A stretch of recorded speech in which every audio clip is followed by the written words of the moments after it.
The views shared on this podcast are personal opinions for conversation and insight only.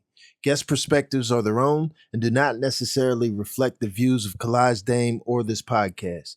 Nothing discussed here should be taken as legal, financial, medical, or professional advice. Always do your own research and make decisions based on your individual situation. This podcast is about bridging gaps across diverse topics. Even when subjects don't seem connected, there's always something to learn from. My goal is to bring you the stories and experiences of my guests so you can take something away from it and grow from every conversation.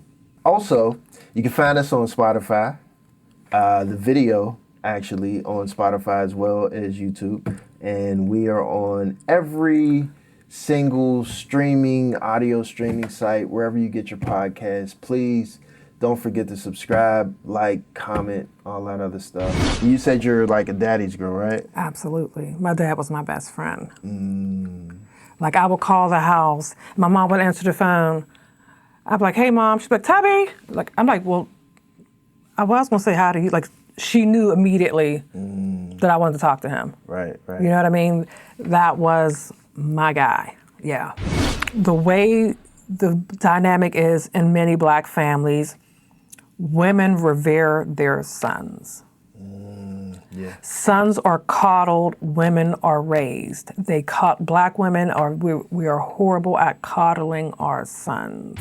You want to give me that 60 and I'm worth that 60. Wait, look, audience, I don't know if y'all heard her. She said y'all not gonna play with me and give me 40. Man, y'all better go back to school. This is what I'm saying. Yeah. And I don't like talking like numbers, but it's nothing for me to get $60 an hour. Yeah. We just shine a light where they hide the gray. It's the Kalaj Dame Podcast. Okay. So, I don't know much. What I do know, first and foremost, so we've been Facebook friends for years. Over 10 years. Over 10 years. Over 10 years. Which is crazy. Which is crazy that we're actually meeting each other now. Yeah, that's wild. Yeah. Okay. Throughout that time, seeing you on Facebook, I seen moments where you were in school. I seen you, I don't know if you became a nurse. I was already a nurse when I opened my Facebook account. Okay. I am an LP and I'm going back for my RN. Okay. I don't know, did you see the Melanie interview I did? I did not, and I was trying to look through and I couldn't pinpoint. You're gonna have to add me in it so I can look at it because I wasn't sure. Okay. She went in, she explained the difference between the LPNs and the RNs and stuff like that. And it's very fine little nuances of what you can do and what you can't do, but it's very big. When you get that different letter, it opens up so many more things. It really does. But the little delineation is there's like a really thin line. Like I can do IV medications, but I can't do IV push. When I say IV push, like push medications with a syringe, but I can hang IV fluids. I can hang IV antibiotics. I can monitor blood products, but I can't hang blood products. When I say blood products, like if you need a blood transfusion, like that bag of blood, I can monitor it. I can monitor your vital signs, but I can't hang it. Okay, so for example, I got I think it was an MRI. So I had a stroke last year. Okay. And since then I had I think it's called a post-stroke seizure. Okay. And my neurologist has been trying to test me for like everything. So I've had all these different tests. And I believe one of them was the MRI, but it was the one with the dye in it. Yeah. Where they like hook you up, flush it, and then push it in, and it feels like your face is burning and you gotta pee all this weird stuff. So when you say like push, I could not push that in. Okay. I can monitor you afterwards. I can administer medications to you afterwards. I just can't do it intravenously. Okay. But can you stick someone with the needle? I can draw blood. I can do all those things. I can draw blood. Okay. But I can't start an IV. Like I can't. When I say start it, actually put the catheter in your arm to start that IV. Right now I can't. But I can. What's the difference though? Like, This is what I'm saying. Like, it's such a little fine line. well, hold on. Let me finish the intro real quick, because this is super interesting. Okay, FB friends for years, and my vibe, like you just stated, you can't actually call yourself girl next door or whatever. So like, in terms of viewing you like through someone else's eyes, to me, you've always came off as a girl next door. Really cool, down to earth, kind of a really mature but youthful, feminine woman. That's a good description, yes. And just, I don't know, just a vibe, watching funny, humorous, all of that. Yeah. But I see a lot of drive, ambition. Very much so. I've watched you post your photos and posts and stuff about your fitness journey. And just watching you over all this time made me feel like this is a woman that has probably been through some things in life. Absolutely. I've led like 15 different lives. You would be surprised some of the things I could tell you. See, now I have to think of some questions as to get to that.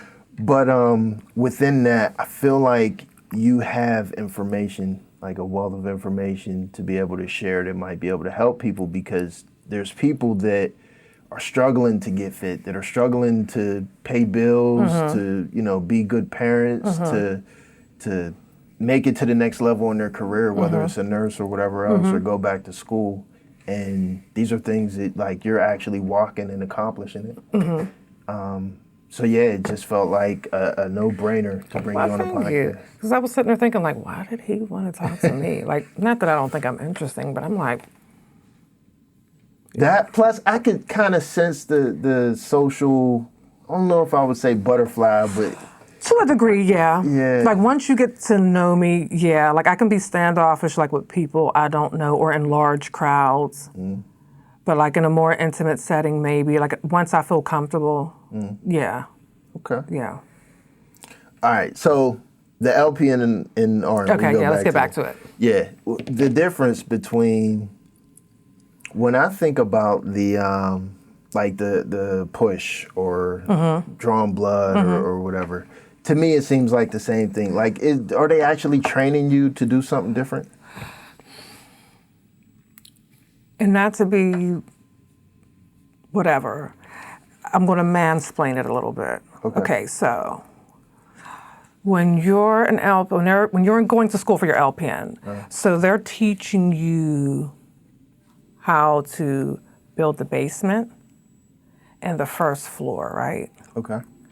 But when you go back for your RN, they're teaching you how to build the second floor, the game room, the roof, the siding. It's building upon what you know. Right. So just to kind of, like you're getting the French drain now, where you just had basic plumbing. Kudos to you for understanding what a French drain is. Yeah. Listen, I told you, like I am very juxtaposed, like as feminine and girly as I can be. Yeah. There's a lot of little. My dad was a very, very big influence on me. Okay. So there's a lot of little things that you wouldn't think by looking at me I would know. Right. But I do. Yeah. That works. Jack of all trades, master of none. Well, I wouldn't say master of none, but jack of all trades. Yeah. That works. I have to stop. We have to side note real quick. What is mansplaining? To explain something in a way that men would really get. Like when I said building a house, like you kind of got it a little bit more than me telling you about IV pushing and monitoring. But when I said it like with an analogy? Yeah, with an analogy, it kind of like brought it home a little bit more. Yeah. You know what I mean? Yeah. I've heard the term before. Yeah. And I always feel like it's something derogatory. Like. And that's why that was the word I'm looking for. I didn't mean to be derogatory, but let's just keep it real. Yeah. So the way you communicate with men is not necessarily the same way you would communicate with a woman. Not in all aspects, no. So this is a little bit off track, but No, it's okay. why do women get upset whenever a man tries to explain? You're like, oh, don't mansplain to me. Like, why is that a thing? Because sometimes I think for us, sometimes it feels like you're talking to us like a child per se, maybe. Like, you know what I mean? Yeah. Like, don't talk to me like I'm stupid. Like, I don't want you to explain. That's all right. I don't even want to know now. Yeah, but People say that to me a lot, that I do that, and I have no knowledge of it. I'm Yeah. just talking. And the dudes I'm around, like, nobody complains. Yeah. Kind of talk. yeah, to because each you other talk like that. each other's language. Sometimes I wonder, how do we ever even procreate?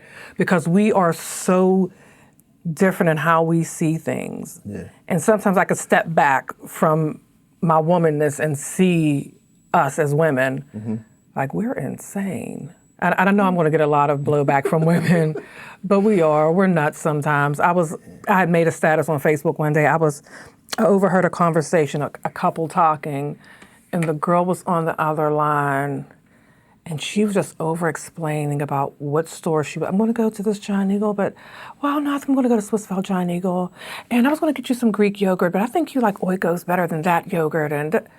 And I could see the look on the guy's face, like, and I'm like, oh my God, we are annoying. Did I ever sound like that? Like, yeah. Like, you guys don't care which store I'm going to. Yeah. If you're get me the yogurt. I don't care. You don't have to tell me which brand, which flavor, because she even went down to like honey vanilla or vanilla, because I know you like this one. And Yeah.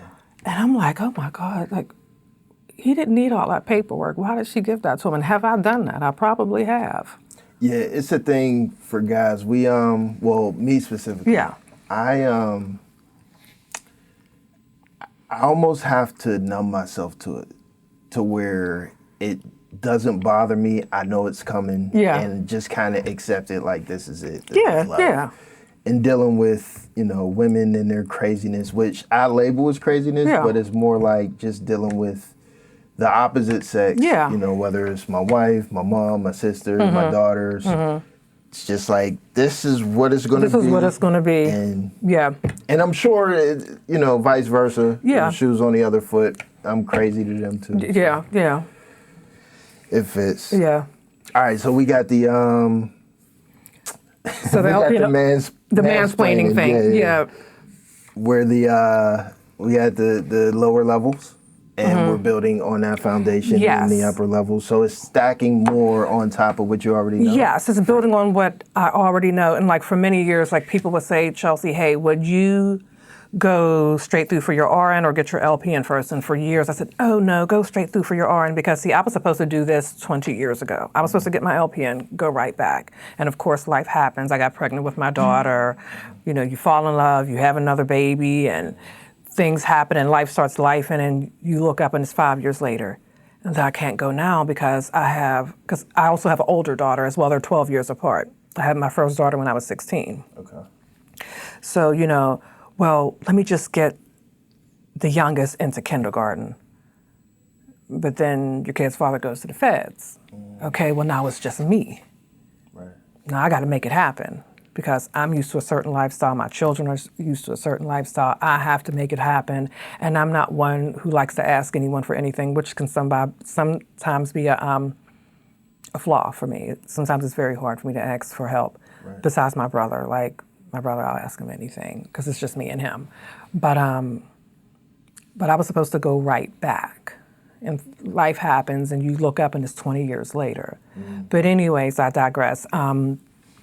How do we start off? Because, see, this is what I mean. I'll start talking. What was the original thought? What were we talking about? No, you're fine. So basically the difference in the LPN and RN. Yeah, and them. Oh, I know what I was saying. So I would tell people, go straight through for your RN. But actually, now that I'm doing it, because I'm in a bridge program means you're bridging from LPN to RN. So when I started this nursing program, I come in as a second-year student because I'm already a practicing nurse. So I would tell people, no, go straight through for your RN. But now that I am doing it, I could not imagine being a lay person. And when I say lay person, that means just a regular person off the street.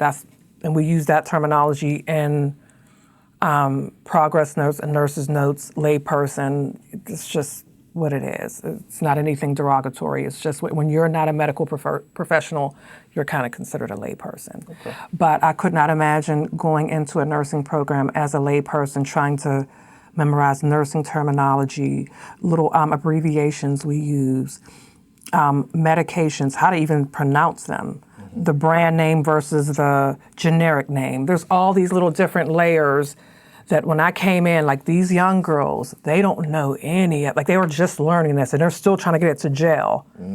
I know this. It's just building on what I already know. Like whereas I might know furosemide is a diuretic, I know now how it works on the loop of Henle. And the loop of Henle is like a part of your nephron, which is part of your kidney and all this other stuff. Like, you know what I mean? You talking French, right? So this is what I'm saying. Yeah. But like, I knew what furosemide was, but now I know how it works in the kidney and how it works on the nephrons and so on and so forth. Like, it just builds upon what you know. And yeah, it's been one of the best experiences of my life. When I first came in, I was so nervous. I'm like, I'm 49 years old. Can you really do this? I'm the oldest person in my class. None of them knew that I was the oldest person in my class. They were shocked when I told them how old I was. Right. But nonetheless, I've been a nurse for 21 years, I want to say next month. Can I even still learn? Can I still absorb this? Can I still do this? And I was talking myself out of it so much, like all the reasons why I couldn't do it, not leaning into all the reasons why I could do it. Yeah. You know what I mean? Not trusting in myself, not trusting in my creator, like this is what I was put here to do. This is my purpose. And that's why I enjoy being a nurse. That's why being a nurse is so much a part of who I am, because I really enjoy being a nurse for the most part. I enjoy going to work for the most part. You know, don't get me wrong. I wouldn't mind being independently wealthy and just doing nursing when I want to, but when I'm there, I'm there. Even the 16-hour shifts or doubles and all the crazy schedules that nurses got to do? Well, I'm agency, so I make my own schedule. And even with that, yes. And like being an agency nurse is like a gift and a curse, because like agency versus staff, like when you're staff, like you get the benefits, you get the 401k and all that other stuff. You get that sense of normalcy. Being agency, I don't have that healthcare insurance. I'm an independent contractor. I'm the business. Right. So I'm responsible for my insurance, all that stuff is me. Right. But with that being said, I get paid at a way higher rate. Okay. So it's a gift and a curse, because you get used to that really, really good money. Yeah. Because sometimes you might be W-2, sometimes you might be 1099. Right. W-2, for people who don't know, is you get your taxes taken out. 1099 is I see all my money. I'm a 1099 nurse. Is it true you have to pay more in taxes from being 1099? Like, I've gotten 1099s before, but it wasn't for like a whole year's salary. When you have a good accountant that knows what they're doing, and you keep track of all your expenses, there are millionaires that don't pay taxes. I'm nowhere near a millionaire, but I'm going to find a loophole just like they find a loophole, and it's out there. You just got to have somebody who knows what they're doing. Fortunately, this year, I didn't pay anything in taxes. I actually got a couple coins back. Okay. But the goal in most 1099 nurses is I just want to break even. As long as I don't owe anything, I'm great, or just a minimal amount. Yeah. Because you might owe a couple thousand. You might not, but you have to know, like, every expense counts. My scrubs, my shoes, my gas, my car. I even expense my nails. Because when I'm a nurse, I am supposed to keep my nails short, neat, and tidy, a neutral color. I expense that. My stethoscope, my bandage scissors, I expense all of it. Okay. You have to get creative, within the law, of course. Yeah, of course. I get it, though. You have to, all those little things that you never even thought about are expenses. So that's like for me, for example, I have to expense my clothes for this because it's kind of like one of my goals to try not to wear the same thing, at least not close. So I'm shopping for clothes every other day. New hats, new shoes, shirts. That's all an expense. My gas going back and forth. Same for nursing. Yeah. Same for nursing. All my scrubs, everything, I expense it. My socks, my shoes, all expensed. All expensed. Nice. Pens, expensed. So that's more of a benefit, I guess. Yes. 1099s. Yes. I have a really, really good accountant. I love her to death, a Black woman. I'm really into, not that I don't love Black men, I do. I love them, I love them, I love them. My dad was my best friend. Like, I love Black men, but I really try to give my business to Black women as much as I possibly can. Black people, period. Yeah. But I have a special affinity for Black women. So my accountant is a Black woman. She's bomb. When I tell you, when she did my taxes, she was going hard like 2 days trying to make sure that I had all my deductions. She was like, Chelsea, right now it's looking like you owe $4,300. We can't do this. We got to find something else. We got to find some loopholes here. We got to find. And she was on it, like she was emotionally invested in me not owing or owing less than that. Yeah. And I love her for that. Man, yeah. I'll give you her number. Right? I'll give you her number because I love her. I love her. You just triggered some PTSD in me, man. Yeah. It wasn't last year, it was a year before that. So I was claiming my kids on my W-4s. Mm-hmm. And they started something new a couple years ago where your tax refund, the earned income tax credit, they started giving it to you through your payroll, depending on like how much you make and stuff like that, and how the company you work for files. Yeah. So they give it to you up front. So like normally at the end of the year, when you file for your refund, you would get your tax return. I don't want it up front. Give it to me later. Yeah. So give me the option. Right. So for me, I had no idea they were giving it to me the whole time. So you got your. So you're sitting there counting like, oh, I'm gonna get. No, you know how at the end of the year you like just kind of start tallying. Yeah, this is what I'm saying. I'm like, oh, okay, well, I get this. They had me owing about $6,000, $7,000. I'm like, what in the hell? And literally, I went through because I did some subcontracting engineering work for that year, so I went through all my expenses. I wasn't planning on it. Yeah. But I'm like, no, we're going to sort this out. And I ended up breaking even. And another thing that I'm going to tell you that I tell anyone and anybody watching this podcast, donate to the Goodwill. All those donations, let me tell you something, because you can donate up to $5,000. Anything above $5,000, like it's a whole big rigmarole. But those donations have saved me a lot on my taxes. How do you know the value of what you donate? Well, you kind of gotta like guess. You know what I mean? For like clothes, for example. Because I've donated a ton of clothes. I've donate all kinds of stuff. You just kind of like guesstimate, because when you go there, you're just donating and they give you like this little voucher type thing, and you just keep it for your records. You just guesstimate it. Like, of course, like, again, you're just guesstimating it. Like if you donated 5 pairs of Levi jeans, maybe I'll value at, if I paid $60 for them, I'll value them at $20.25. So $20.25 times 6, boom, that was that one thing. And you keep it, just keep a little tally of everything you've donated. I'm telling you, I've donated like a lot of stuff, like bags and bags. I make sure every year, like my mother passed away 2 years ago and she had like wheelchairs. I'm gonna donate those wheelchairs. And I'll make sure I tally that like when I do my taxes. So let's just say this year, I donated up to $2,000 worth of merchandise. Some was medical equipment, some was clothes, some was shoes. And you just guesstimate, you know, and yeah. That makes sense. I feel like it depends on what the business is too. Like me being here, for example, like I don't know that I can donate medical equipment. And, no, you know what I mean? But it could be anything. Let's just say your wife wanted the new fancy dancy Keurig, and you got the old Keurig. If she ain't using it and you don't want it and you ain't using it in the studio, donate it. But I have to claim that the podcast owns it in order to donate it, right? This is where my girl Alexis will help you.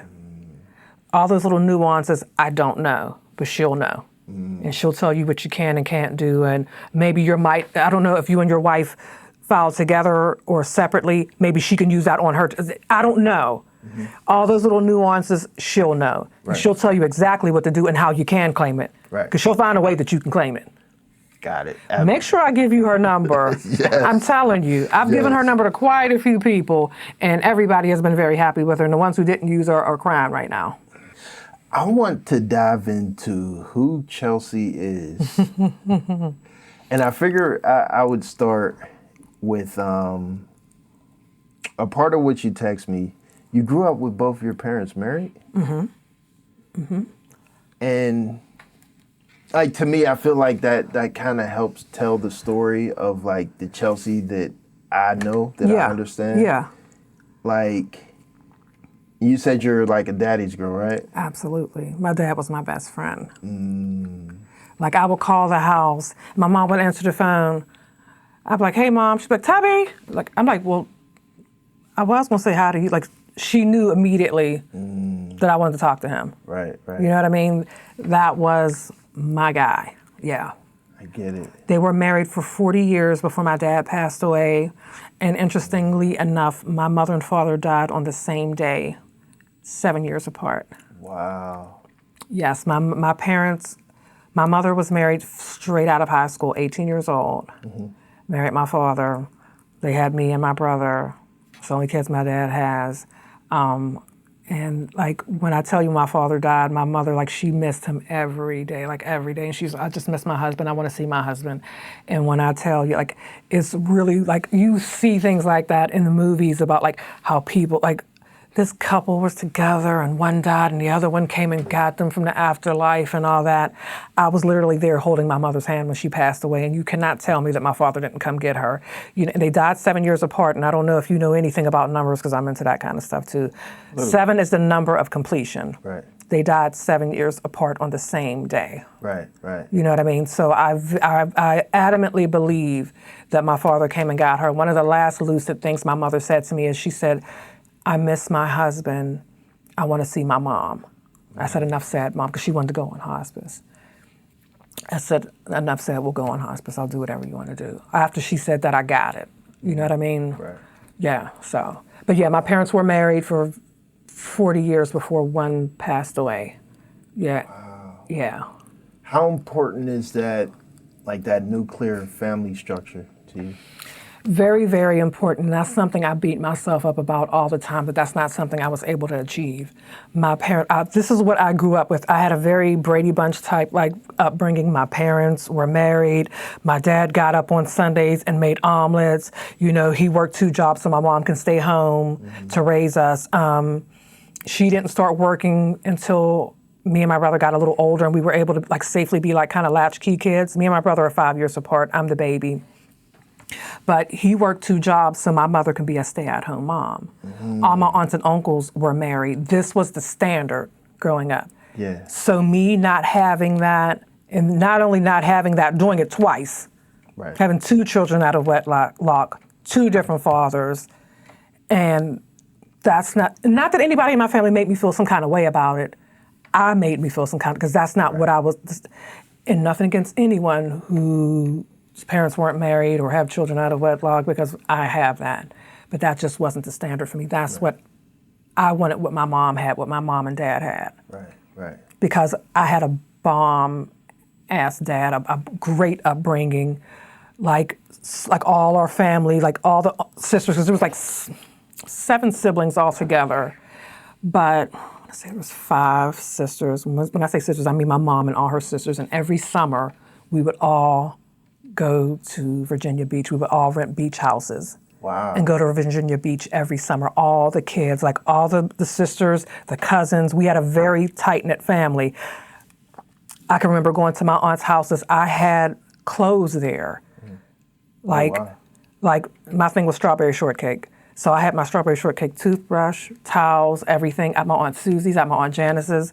Like I could always go there. I was always, like we were always together. So I had a great, when I hear about people like having a rough childhood, I'm like, oh my God, that was like so not my experience. Like I really had a wonderful childhood growing up, and it just makes me sad that my kids don't have that, because we're not like how our parents were. Like my daughters aren't close with their first cousins like I am with mine. Yeah, you know what? I wanna dig into that. Matter of fact, we'll start there. So in my family was similar in that we used to be close. So I grew up like, you know, everybody's going over your aunt's house on Sunday. Yeah. And, you know, all my cousins everywhere, mom's side, dad's side, we all at, you know, my sister's house or whoever's house. Yeah. Summertime, we're getting together, we're going on camping and fishing trips together and stuff like that. As I got older and now as an adult, like my kids have cousins that they never met. No one gets together on Sunday dinners anymore, anything like that, where it's like the keystone of the family, like the aunts that used to have the dinners or something like that, they passed away, and then everybody's energy is just kind of like life. So, my brother, shout out to my brother Wesley, I have one aunt that's still left. My mother was the baby. She passed away, like I said, 2 years ago. There's one a little older. She's the second to the youngest. She's the one living matriarch left, right? And my brother, when my mom passed away, and my aunt, she's getting very sick, so she can't do it the way she used to. My brother makes sure he gets us all together. Like we have a family group chat, and he makes sure, like this last Thanksgiving, we all gathered at his house because his house was just perfect for entertaining and family or whatever.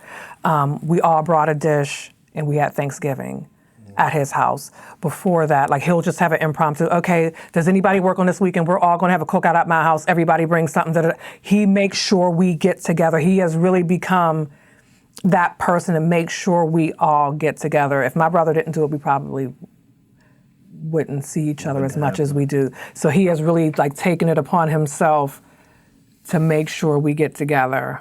I wish. I tried that. I have way too many people in my family that's like, what? I'm not going if this person's going and I don't, it's... Luckily, that's not really the case. Like, if anything, that I would be that person like, I'm not going because I'm not explaining shit. And I'm not little child, because I was the littlest cousin for the longest time. I was the youngest one. I'm not a kid anymore, and watch how you talk to me. But because I know how important it is to my brother, I have really toned down my spiciness. Okay. Because I was notorious for not coming to family functions. Notorious. Like people hadn't seen me in years, like years.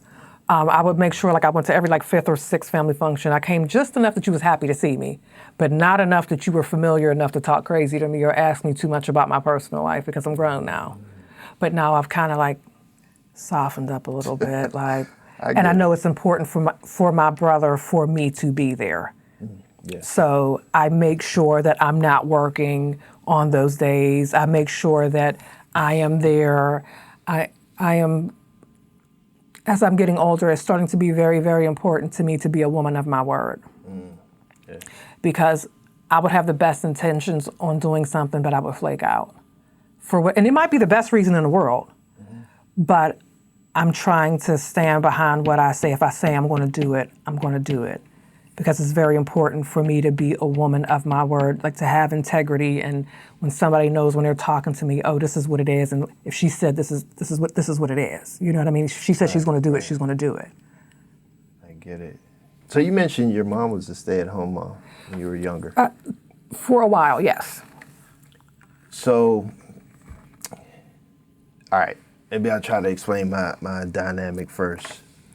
Like I said before we started, I'm like really old school, which is like... Same, believe it or not, same. Same? Yeah. So I've always had this thing, this vision or role that I wanted to be in, live in since I was a kid, which was I want to be the provider and protector for my family, like soul. Yes. Where it was just my goal of my money is your money, like to my wife, my money is your money is your money. Like if you want to work, that's fine, but you don't have to.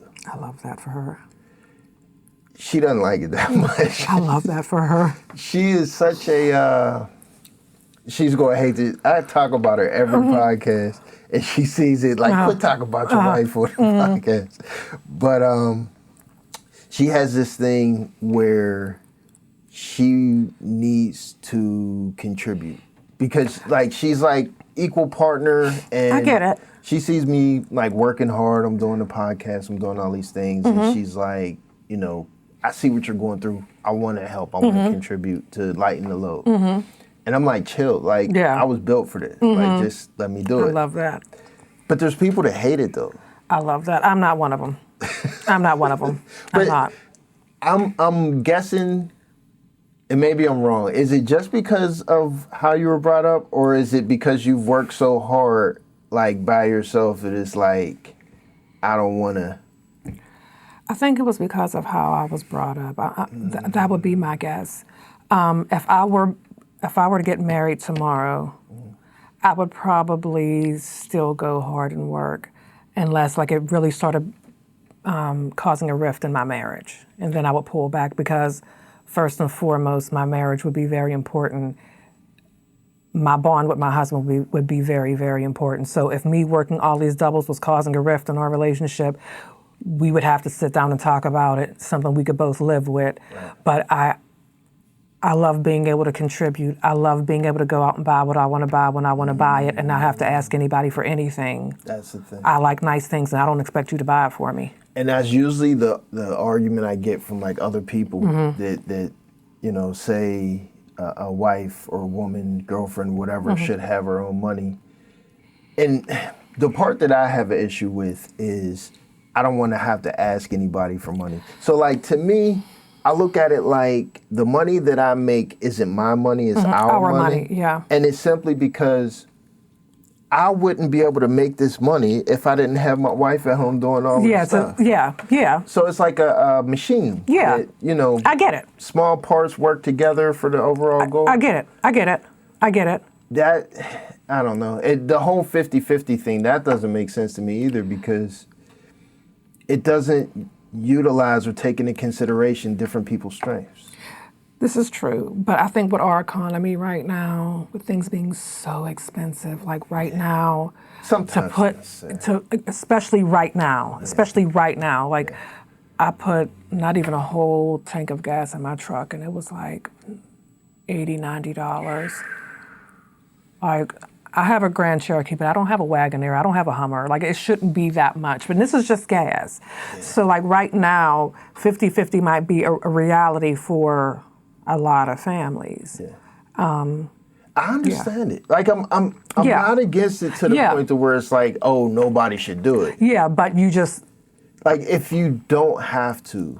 If I don't have to, That, and of course, I was raised as a man, like, you get up and do. Yeah. And if you're not doing enough, like, push yourself to your fullest potential to be able to put food on your table. Like, there's no way as a man I would be working, making $15 an hour, and my wife needs to get a job when I could go back to school for 2 years to be some type of technician or something and make double or triple that.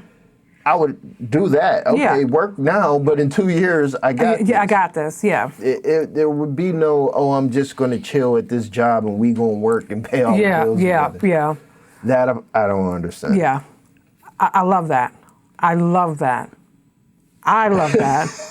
Glad. That would be great for me. I love that. Yeah.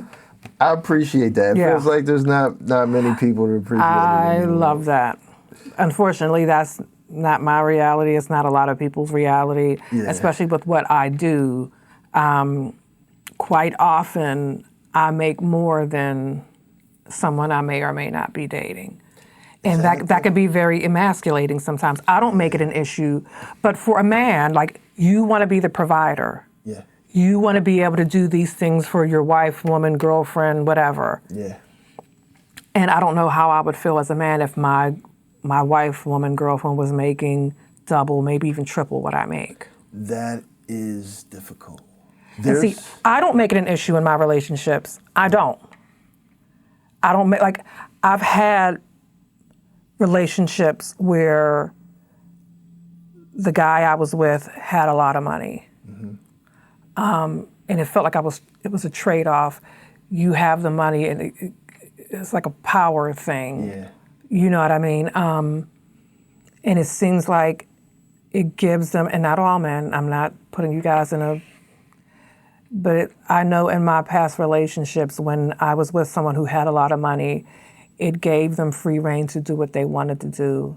And I'll just buy her something really nice or take her on a vacation and it'll be okay. You know what I mean? Yeah. And I found that, and of course, I'm talking about somebody who sold drugs, let's just be real.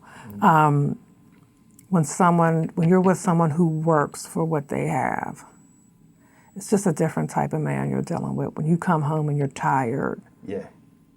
all I want is a Miller High. I'm just thinking about my dad. All he wanted was a Miller High Life and whatever my mom cooked that day. Yeah. He's gonna go upstairs, smoke a joint, and watch Cheers, and get ready for work the next day. Cheers, that's funny. Like seriously, he had VCR tapes because he used to tape Cheers, and he would watch Cheers. Like Cheers, I would watch. I watch Cheers now. I love Cheers. My dad would watch MASH.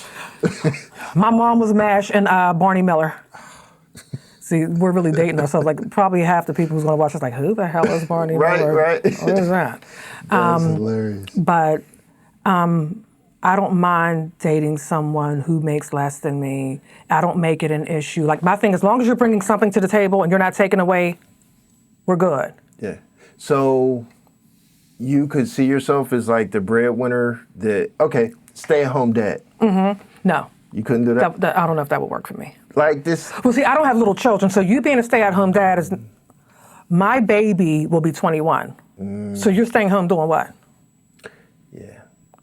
Because if it's just like, for all intents and purposes, anyone I would be with, for the most part, we would probably be empty nesters to a degree. Right. Our house shouldn't be a mess that you should have to stay home and clean and cook. Right. You know what I mean? So there would be no reason for you to be a stay-at-home. You could be a content creator or some shit. He could be. Listen, what I can say, what I found out in these 49 years is that never say what you won't do. Okay. So in the right situation, who knows? You seem to have a lot of wisdom gained from experience. I have led a million lives up until this point. I think the most important part of that is that you actually learned from it and applied it. I'm trying every day. Every day I try to make myself a little bit better than I was yesterday and try not to knock my head against the wall so many times. Like, how many times do I have to do something before I realize, okay, this ain't it. Let's pivot and do something different. And don't get me wrong, I'm still learning. I'm learning something new every day about myself. I'm trying to improve every day about myself. I'm trying to be very real about things that are fucked up about me. Things, you know what I mean, that I can improve upon. Things that, no, I don't need to improve upon, you know what I mean? So I'm trying to be wise. The crazy part about me is I can tell you exactly what to do. But me, I have a hard time following my own advice. I will give you the best advice on what you should do. Applying it to myself is a little bit different. Maybe that's a nurse in me trying to fix people and make people better and kind of neglecting myself sometimes. Yeah. So I get it. That I don't know. To a certain extent, it feels like human nature. I know for me, and I've said this a few times on the podcast, there's definitely things that I struggle with. So in me being a father, every day, this is my number one goal, is a struggle for me to be a better father. Because like I said, I was raised pretty much like a Gen Xer, where the older I get, I'm starting to realize it wasn't cool to work all day, every day, and not spend time with my kids.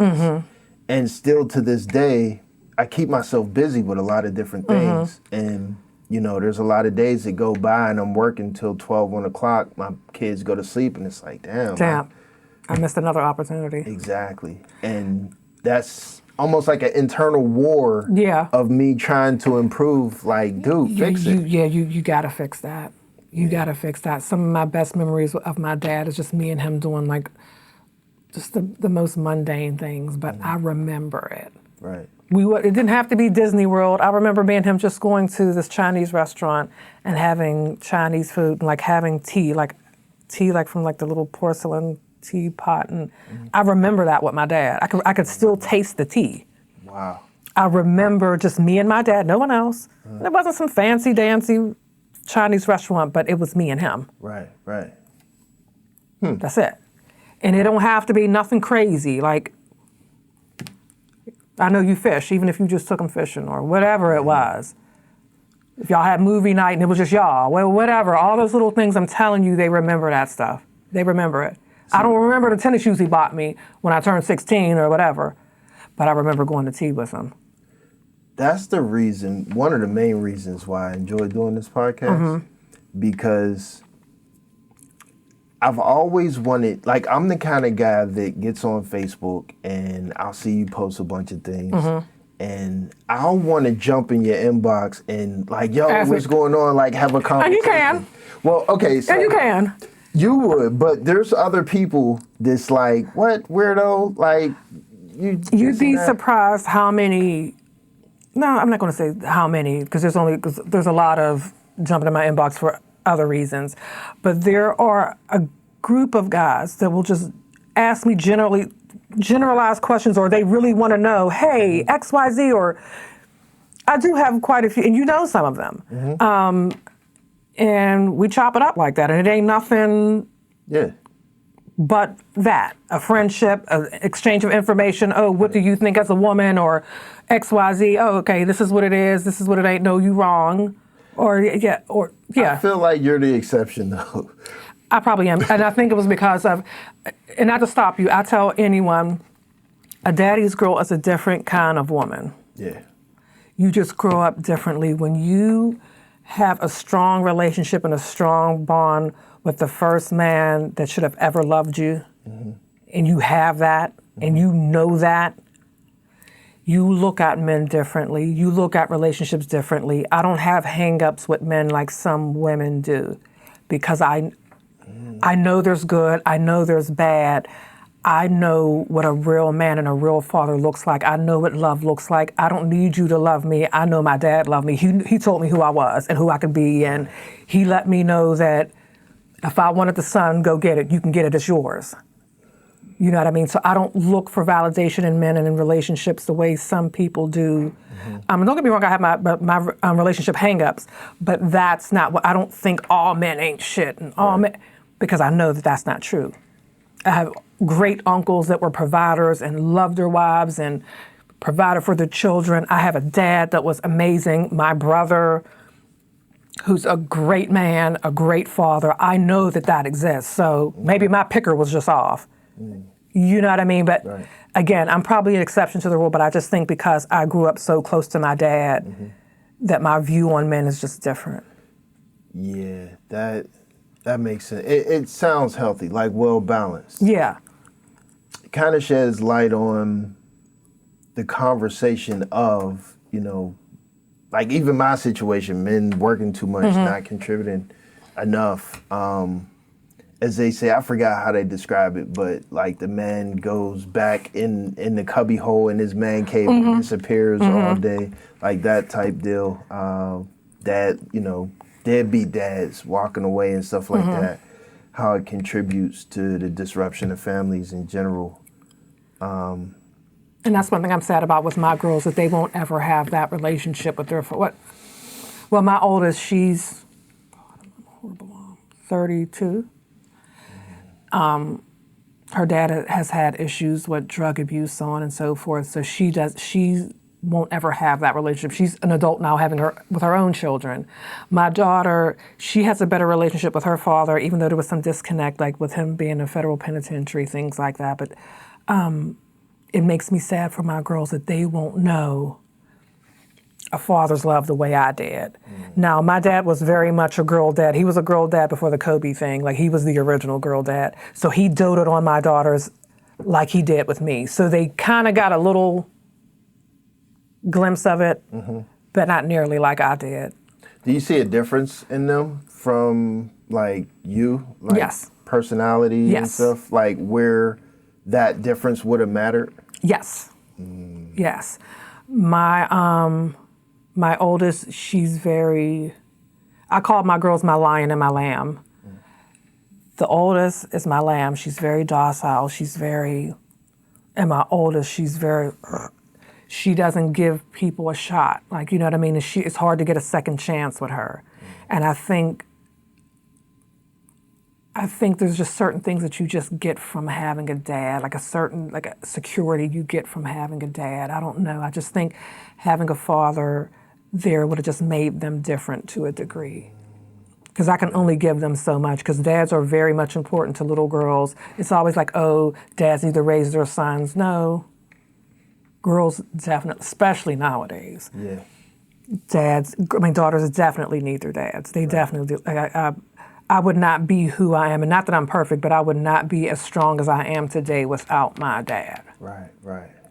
You just gave me another thought. Back to the original point.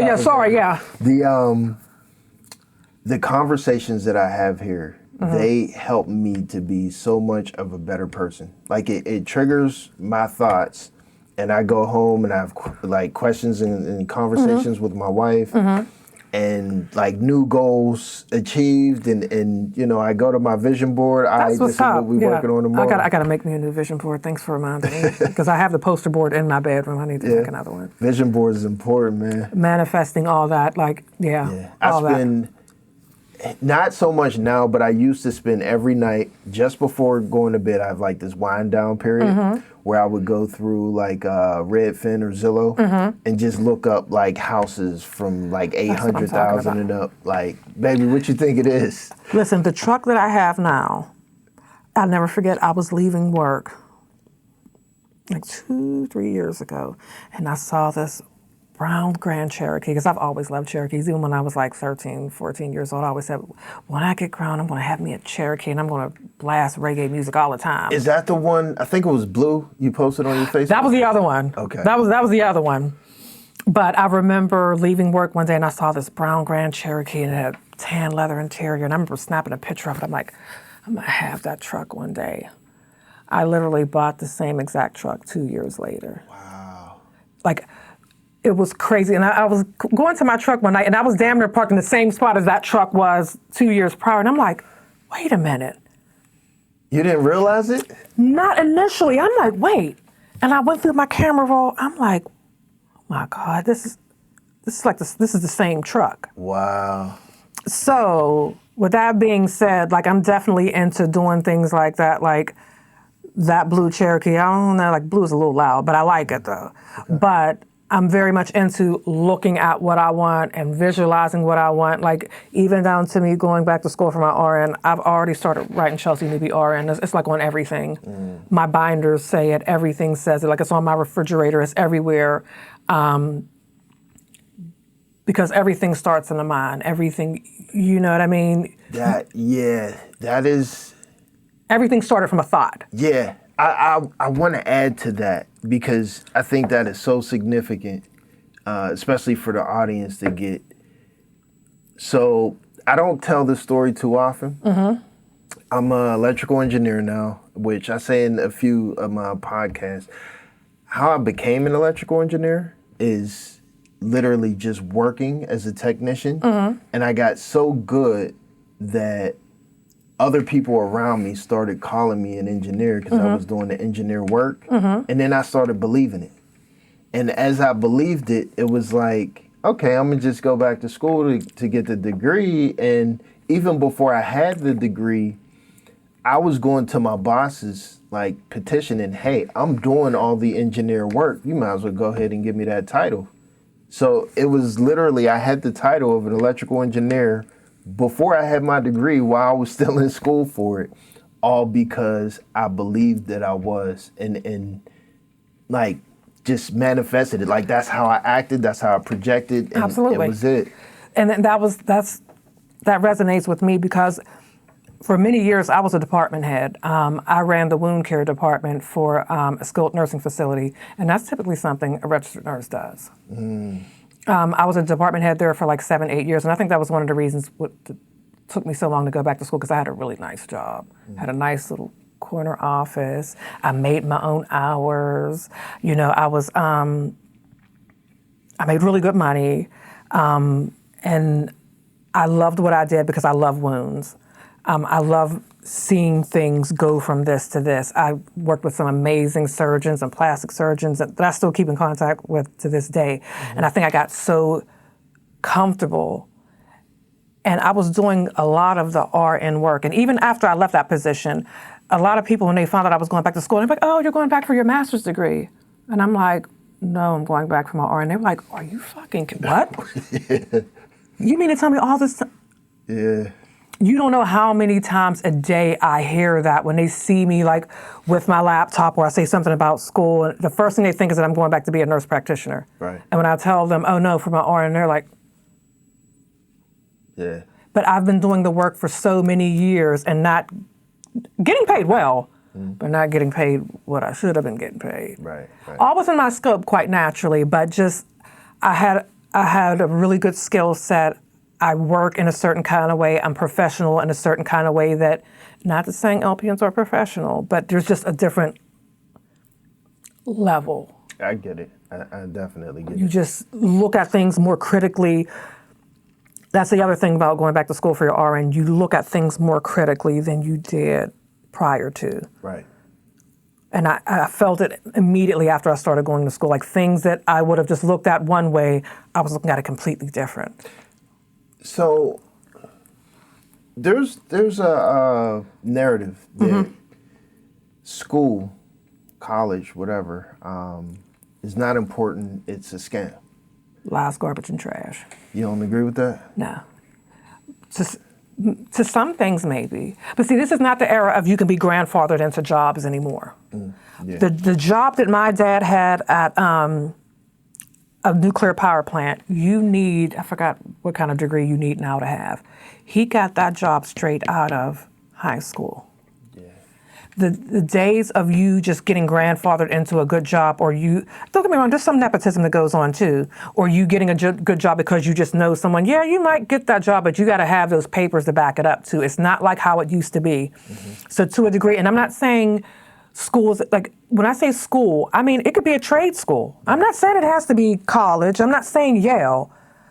I'm saying you need some papers to say, hey, I can do this. Right. You can get a job. You can get a job at Kmart, Walmart, and there's nothing wrong with working at any of those places because those are important too. That keeps the world running. But it is absolutely, if you want to be at a certain level, then yes, school's important. Put it like that. Right. Yeah, I think even still too with the like the conversation about trades. Nothing against trades whatsoever. But it seems like a lot of people don't understand there's a level above trades where trades, you're in a union, you get paid a certain amount, and I don't know, let's just call it six figures, somewhere between 80 and six figures when you're a journeyman. And you get more than that with overtime. Overtime is not always guaranteed. A lot of that is your bonuses and you know, which may come or may not come or whatever, and benefits. But there's jobs out there that pay way more than that, that pay $200-300. Like I know of programmers, computer science guys that write the algorithms and stuff like that, make anywhere from $200,000 to $300,000 a year. Oh yeah. And I don't know. Again, it's one of those things that stings because when people limit themselves, there's levels. Let me tell you something. I know nurse anesthetists that make $150,000, and I don't mean $150,000 a year either. Wow. I'm talking about they can make $150,000 in a month. Like, it's out there. Now, I'm not limiting myself, but at this age, and say, who knows? Right now, when I get finished with school, I plan on going right back for my bachelor's. I plan on cutting it off at that. But who knows how I feel after I get my bachelor's. I may go back for my master's. I may go back and be a nurse. Who knows? But what I'm saying is there are definitely levels to all of it. You're not concerned with like accruing debt at this point? Like me, I'm I thought about it, But the one good thing is if I keep going back to school, I don't have to pay back school loans until I'm done. So I could just keep going back and keep going back and keep going back and get it back in blood. So last year I was thinking that go back to school, and that way, because my loans are still deferred until, 2028? Yeah. And it was like, all right, I'm going to go back to school. Mm-hmm. But now with the podcast, I don't got time to do that. I'll cross that bridge. I'm not going to let debt stop me from being where I want to be in life as far as my career. I'm just not going to. There will be a way, because there's always a way. I'll always make it work. Right. There's always going to. It'll get paid whether I pay it or whether, because there's a lot of jobs that will pay off some of your school loans if you give them so many years. Yeah. You know what I mean? I'll figure it out. No, at first I was worried because I had just paid off all my school loans a couple years back because I had deferred it so many times. And I finally was debt free, and my credit score was A1. And I'm like, fuck, now I'm going to have school loans and debt all over again. But that's the American way. You know what I mean? Credit and debt and balance in between it. Yeah, absolutely. Because I have a cousin who's a doctor, and I couldn't imagine what her school loans are. You know what I mean? But, it's either, okay, I'm going to be a doctor and have these school loans, or I'm going to work at Denny's. What do I want to do and have no school loans? Yeah. When it's your passion, you don't care about it. Right. And nursing is my passion. I'm passionate about it. I don't care about that. I'll figure it out. So, switching up a little bit, back to young Chelsea. Yes. You had your daughter young, first daughter. Mm-hmm. And I guess we could kind of skip some of the gray area, but there was a certain point in time where you decided you want to be a nurse. Mm-hmm. And I guess it was difficult, being in a single mom, independent. Is that a thing? Well, it wasn't, because I had such support from my mom and dad. When I told them I wanted to go back to nursing school, they were all with watching my then, I want to say she might have been 10 years old when I started, something like that. So that's one thing about my parents. If they know you're doing something constructive, absolutely. So that wasn't a problem. Okay. Me going back to school was not a problem as far as that was concerned, because my parents were all the way with it. Okay. It's just me getting to the point where it's Chelsea, what are you doing? You want better. Just doing these medial jobs or just working for temp agencies, and what are we doing here? Yeah. So you didn't find your purpose yet? I didn't. How it happened is I was taking this little 2-3 week CNA class, me and my cousin, because we wanted to get a decent job that paid decent and fast. Mm-hmm. You can go to school for 2-3 weeks, or it was 4 weeks. You could be a CNA, and CNAs make decent money. I know a lot of girls is making money, but back then, making decent money. And I remember doing my clinicals, and I was at McKeesport Hospital, and I remember a lot of the nurses you really should go back to school. You have this in you. And I'm and they kept saying it to me. I'm oh, well, maybe. What happened was my grandmother, my dad's mother, she passed away suddenly, had a massive heart attack, passed away. I did not realize my grandmother was a nurse until after she died. She never talked about it. Wow. I remember my grandmother coming home in all white, but she used to always have a Blue Bonnet bakery box. Do you know what Blue Bonnet is? It was a bakery in Homestead. Why is my mind going to is it butter? The butter bowl or something? Or buttercream or whatever. Yeah. They were known for their buttercream frosting. Okay. But she would always come home with her all white on and with a Blue Bonnet bakery box. It was a white box with a brown woman holding something, whatever. And for years I thought she was a baker, because bakers were all white. Yeah. I thought she just baked cakes and shit. I didn't know. She never talked about it. Yeah. Found out after she passed away that, and this was right after I finished the CNA program. She passed away. I found out she was a nurse, and all those things just started coming full circle. Well, maybe. And then I found out a lot of my aunts were nurses on my dad's side, and I'm Then like the light bulb went off. I'm like, oh, well, maybe. And I still put it off a little bit. It was still in the back of my head. And then one day I just pulled the trigger like, I was, one day I was working as a CNA. I did a very brief stint as a CNA. I think I only worked as a CNA for like 3 months. And I'll never forget, it was like a hot summer day and all the CNAs had called off and I was working and there was only 2 of us. And I had like a whole hallway. And I never forget looking at the LPN at her med cart and her hair was done and her nails were, like there wasn't she was, And I remember sweating. I was sweating like a you hear me? And she didn't have a hair out of place. Wow. And I was like, yeah, I'm going back to school. Because I wasn't mad at her. She was doing what she was supposed to do. Right. It wasn't her fault there was call-offs. Like, she's not an aide, she's a nurse. Right. And I'm still friends with that lady to this day. And I told her like about a year or 2 ago, I said, you know you were the reason why I went back to nursing school. And I told her that story. She was like, are you serious? I said, yeah. But I could remember looking at that lady saying to myself, like, okay, I'm going back to school. I don't care what I have to do. If I have to go on welfare, excuse my language, if I have to sell my ass, I'm going back to school. I'm going to make it happen. However I need to do it, it's going to happen. And I did. Did it actually achieve that goal of like you being that woman that you seen that day? Absolutely. Nice. I leveled up, yeah. Nice. I did her, her 4.0. Yeah. Okay. Yeah. Because I have a lot of girls say the same thing to me, like, oh, Miss Chelsea, I can't wait to go back to school so I can have my fig scrubs and I could have my hair done. And like, you can do it. You could be better than me. You could absolutely do it. That's dope. So at what point in time did you realize you had a passion in it? I don't know. It just happened. Like, it just gradually happened. Like, it went from just being something I was going to do or something I was told that I would be good at to, I guess it was the patient's reaction to me and how they reacted to me, how they took to me, and how they looked forward to seeing me, and they would notice when I was gone. And some of the residents had dementia and would know when I was gone and when I came back. Having an understanding for what I was doing and why I was doing it, like it just, like, oh, this is what I'm supposed to do now. Like this is what I was supposed to do. Right. And I want to say I was like 27, 28 when I finally went back to nursing school. But yeah, it took for me to be like a year or 2 maybe into it to really realize, this is just not a job. I kind of really like this. Was the school difficult? Yeah, it was.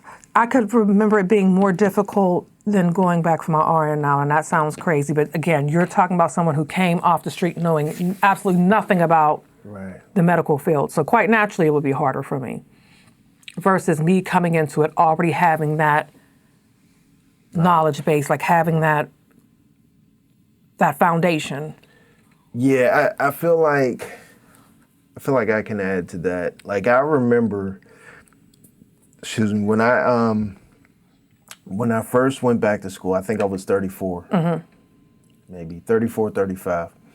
I first went back to school. I went to CCAC, and I had to take all of my prereq math classes. Because in engineering, we go all the way up. We go through all 3 calculuses and differential equations, linear algebra. So I had to start, which was basically like college algebra, like algebra 2. Yeah. And then trigonometry, and then pre-calculus. Every single class that I took was like the worst thing in the world. And I remember when I made it to Calc 3, I'm like, I can't do this. Yeah. And this is 3-dimensional calculus. I went to I forgot who it was, somebody at CCAC, CCAC West. I'm like, yo, I need a tutor or something. They sent me to a tutoring class, and all the people there, even the actual tutor, were doing like super basic level math to the point I helped tutor the class. And the tutor was like, well, show me what you're working on. Maybe I can help. And I can't remember the equation exactly, but I wrote out one of the equations, and the whole entire class, everybody's looking at it like, what does that look like? Hieroglyphic. Yeah. Even the tutor couldn't help me. Like, they hadn't got that far in math. And it made me stop and realize, like, wow, I'm really good at this. And the whole time I'm doubting myself. Yeah. Because what I was focusing on at that moment was so difficult. But absolutely. now it's like to look back at it, especially after all my years of experience in engineering, it's like, man, I wish, like, I'm ready to go back to school. I feel like I knock it out easy. I think you would too. Like it starts in your mind. Like if you go into it thinking like you're going to fail, yeah, you are. Yeah. You are. Yeah. But it's all in what you want to do. Like, is that what you want to do? Because if you want to do it, then do it. So this is my dilemma. Going back to school is not going to help me get my $4 million house. Okay. But will it make me feel better? It will add a little bit to my status and allow me to poke my chest out a little bit more. But so will growing this podcast to $1 million company. Well, you have to wait. You have to wait. Yeah. Yeah. It's one of those things where the main issue that I have is I don't like to negotiate my value with someone. Like the idea of I know my value, but I have to convince you of it. Yeah, that's problematic. I get it. Yeah. I get it. And I mean, I love my job. I love engineering. Yeah. But there are moments where, you know, you look on Indeed and LinkedIn and it's like, this is what they paying in other places. I'm doing all these responsibilities plus more. I think I deserve at least a part of what they get. Yeah. And when your boss looks at you in your face like, well, I don't agree with that. Whoa, buddy. Yeah, yeah. You know? Yeah. And I don't know how many more years of that I got left in me. Yeah, I understand. Believe me. Believe me, I get it. That's one of the reasons why I haven't gone staff anywhere, because you're not going to lowball me. I know my worth. Yeah. Like the last few days, like I've been doing agency. Well, I've always done agency work, but I've been doing a specific kind of agency work where they kind of like, the closer you get to the shift, the more money they start adding. Yeah. And I'll sit there on my phone and I'll wait till 6:53 till they start going up on that price, because you're not going to nickel and dime me and give me $40 an hour when I know you're going to give me that 60 and I'm worth that 60. Wait, look, audience, I don't know if y'all heard her. She said y'all not going to play with me and give me 40. Man, y'all better go back to school. This is what I'm saying. Yeah. And I don't like talking like numbers, but it's nothing for me to get $60 an hour. Yeah, I get it. You know what I mean? But money, it just affords me a certain kind of security, a certain kind of, to know that I can take care of what I need to take care of, that I don't have to ask anyone that I got this. Right. You know what I mean? It's not to say, oh, I made this kind of money, or it affords me to, if my daughter needs $200 for her, because she's starting Carlo for nursing in August. Okay. If she needs $200 deposit for her books, I can do it. Okay. She can come to mom. Mom got it. Right. It affords me that, like just a little bit of security that, okay, I can help my family, I can help myself, I can do what needs to be done. That's why I work so hard. That's why I do the doubles. That's why, because I want to be able to take care of what I need to take care of without having to ask anyone. That's what it is for me. It ain't even really about the money. Don't get me wrong, it's about the money. Don't get me wrong, I like nice things and I buy nice things. But it's about being able to handle my business. Right. Okay. I get that. So there's another dynamic with your work, which you had gone into a little bit when you text me. And it's actually been a conversation on this podcast for a good portion of the conversations I've had. We talked about the racism and racial divide. Absolutely. And almost like a separation of classes, I guess you could say, in Pittsburgh. Absolutely. Which happens generally everywhere to some degree. But from my perspective and from my understanding, I feel like it's a little bit different in Pittsburgh than most places. Well, yeah, even though I haven't been to most places, but I would guess, let's just say if we were in Atlanta or if we were somewhere that had a big Black population like that, it wouldn't be such a disparity because like you're not necessarily the minority per se. Right. You know what I mean? I think here we're still very much a minority. Yeah. I just think it's so important, and because I get on my soapbox about it a lot, about us going back to school in the healthcare field, because I think there's just such a disparity. I think anytime we go into these spaces, we are thought of as drug seeking. I want pain meds. I'm trying to get over whatever, however, or being judged about your lifestyle, or you're not living to the standard that they think you should be living at. Because I remember I worked for a program. It's almost like a nursing home without walls. It's a way for you to stay home, and like the nursing services come to you. Okay. And I won't mention the company because I know we can't. And in my group, there was 2 white nurses, me and another Black nurse. And we would have to do home visits.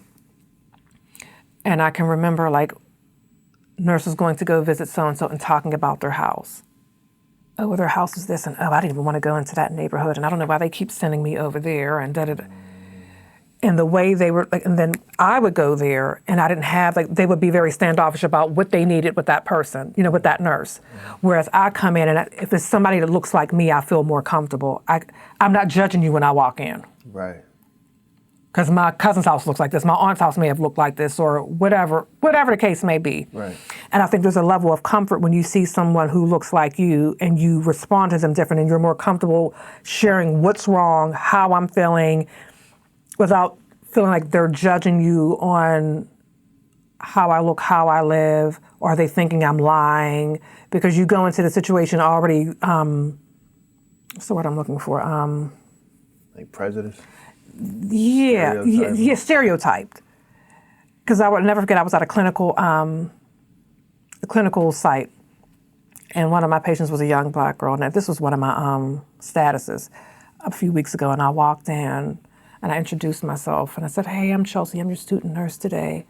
And she looked at me, she was like, "Oh, finally somebody that looks like me." She said, "Okay, now I feel like I'm at home now." Like you could just literally see her whole body relax. Yeah. And because I was out in the hospital, it's like way out in the predominantly white area, and she had been there for quite a few days. And just the look of relaxation when I walked in, and I said, "That's what I'm talking about.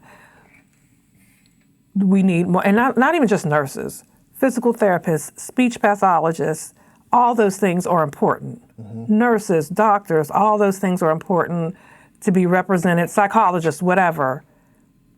So we feel more comfortable and we're getting treated like we should be treated like a human, like not like, oh, I'm coming in because I want Vicodin or I want fentanyl or whatever. Right. I actually am having pain. Yeah, are you familiar with the WPXI Facebook page? No. Have you ever heard about it? No. Okay. So this is going to be a long circle, but I'm going to connect it. No, it's okay. So WPXI Facebook page,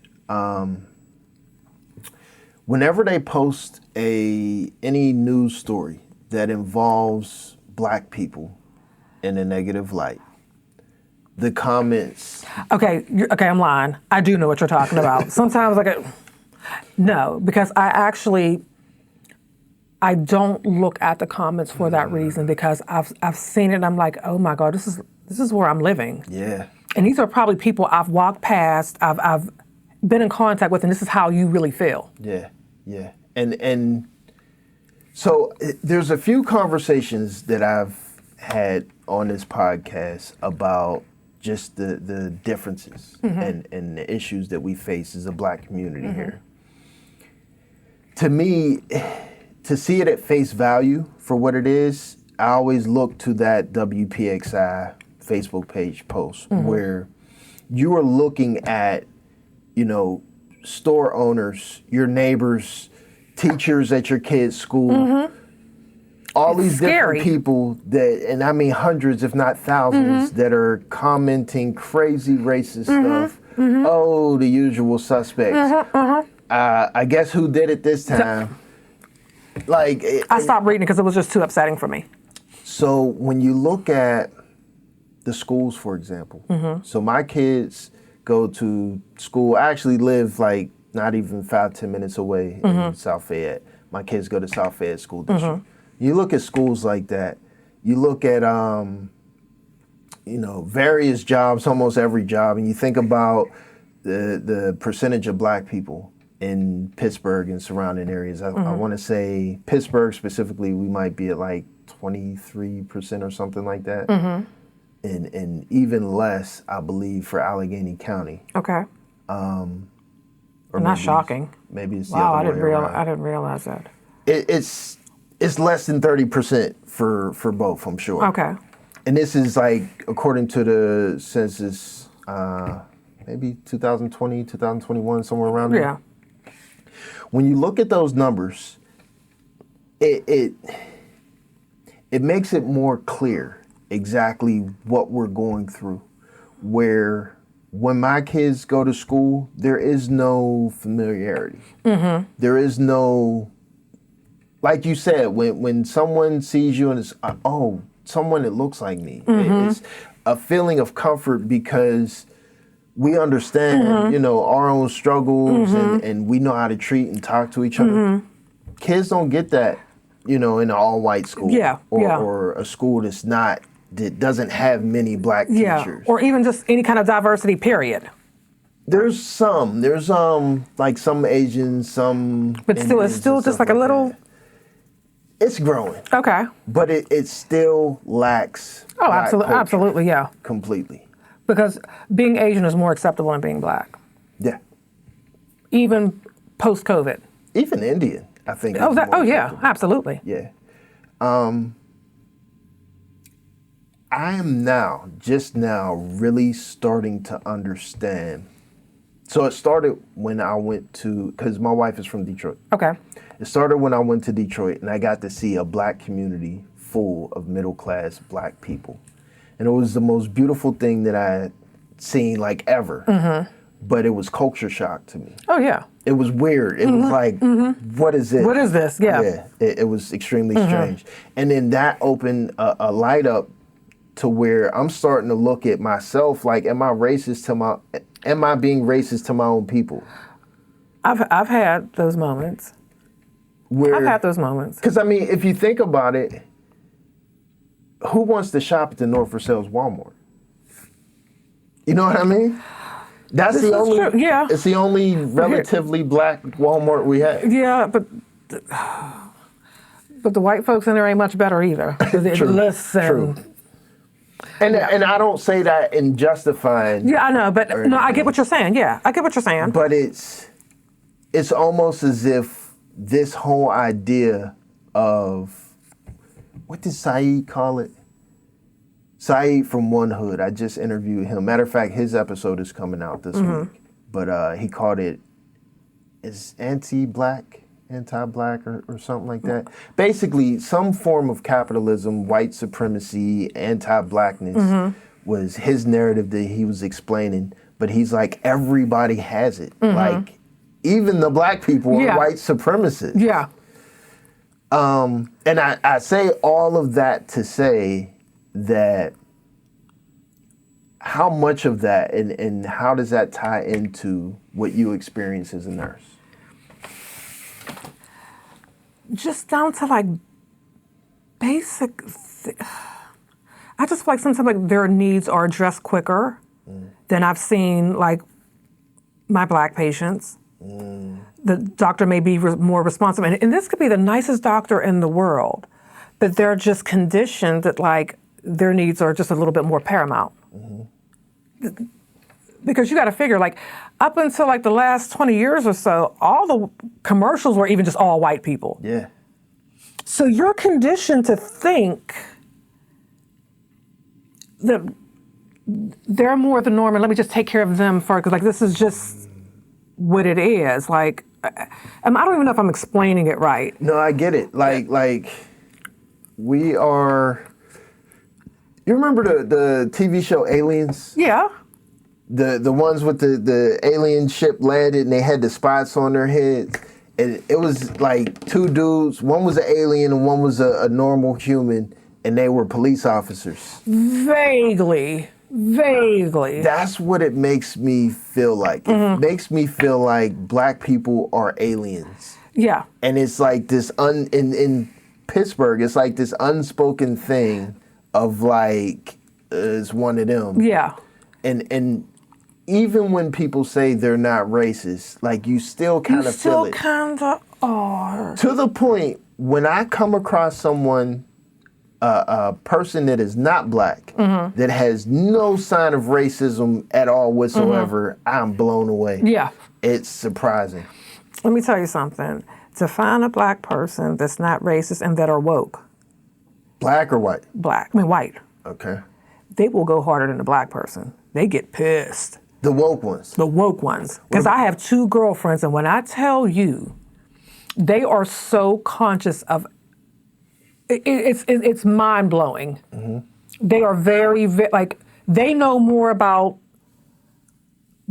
certain things that's going on, like in the government and things that, let's just say a beating of a black person in Milwaukee. They know about it. I've never even heard of it. Like they are fine-tuned to all these disparities. All these things are happening racially throughout the country, and they're mad about it. And like they go hard. I've had white girlfriends that don't even talk to family members, like cut them off completely. Like completely. Wow. Like don't pass go. Like you voted for Trump. That's it. You don't think this is wrong. You don't think this beating was wrong or this guy getting killed was wrong. That's it. Yeah. That's a deep one. I've seen once a white person is woke and they really get it, they go super hard. Like they'll cut everybody off.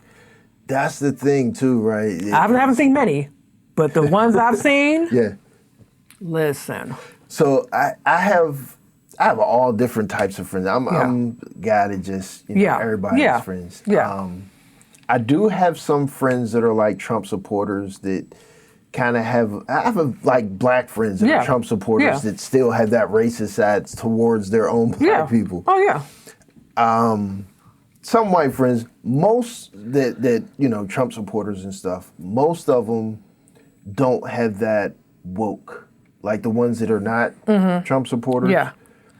I like it because I like to have like scientific rooted conversations where I like to talk to people that disagree with what I believe, just to help me to understand why I believe what I believe. Right. I think it's really difficult to navigate, though, especially in the workplace, where I really tried my best to stay clear of political and religious conversations at work. I really try to dead it. For the most part, I won't speak on it unless I'm talking to someone that I'm truly like is comfortable, like me and you are having this conversation. And especially like if we're on the same side, because I feel more comfortable expressing myself. But for the most part, I don't have conversations about politics or religion because I don't.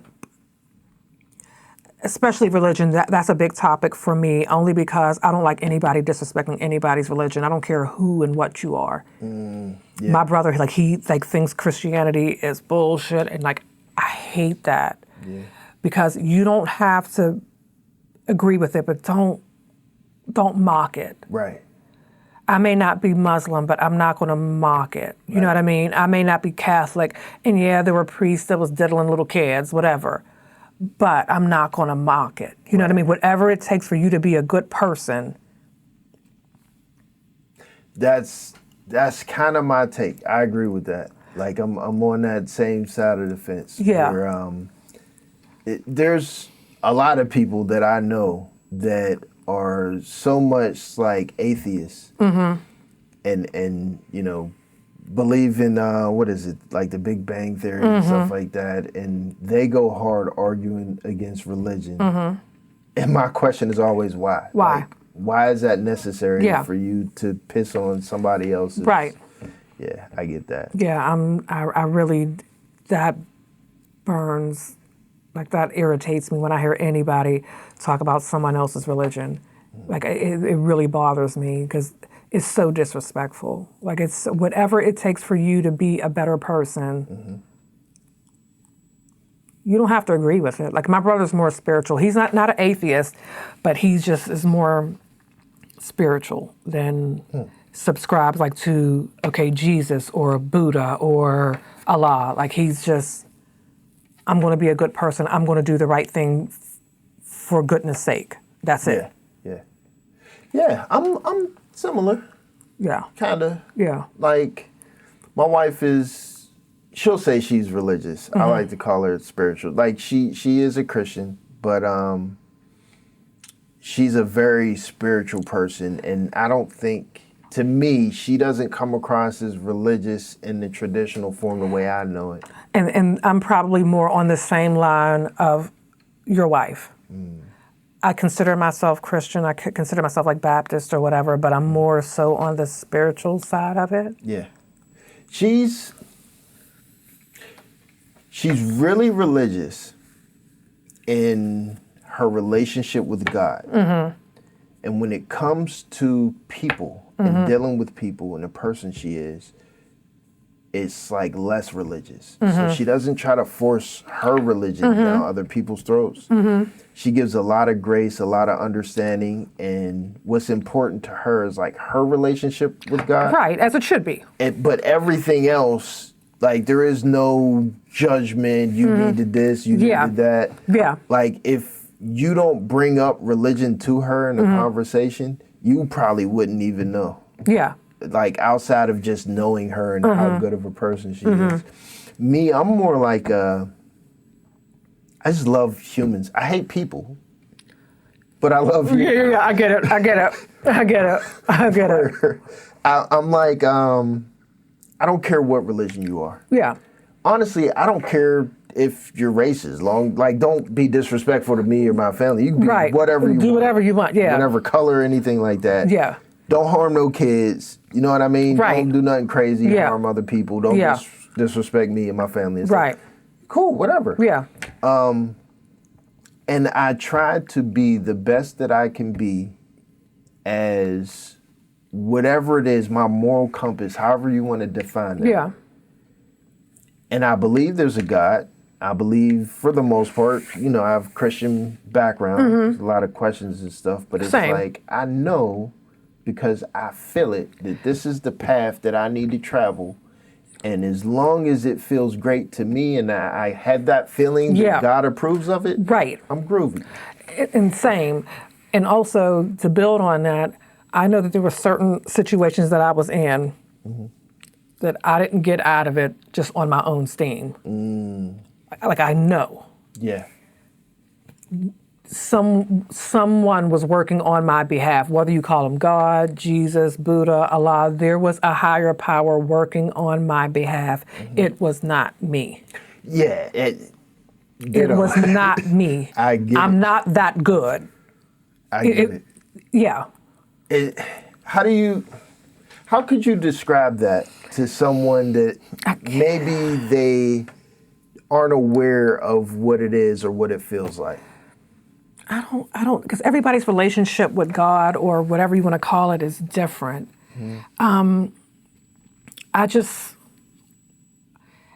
go back and forth like, is it Jesus? Is it God? Is it, like, what is it? I still haven't figured it out, so I can't really answer that question because it's hard. The feeling of, I don't have the steering wheel right now. I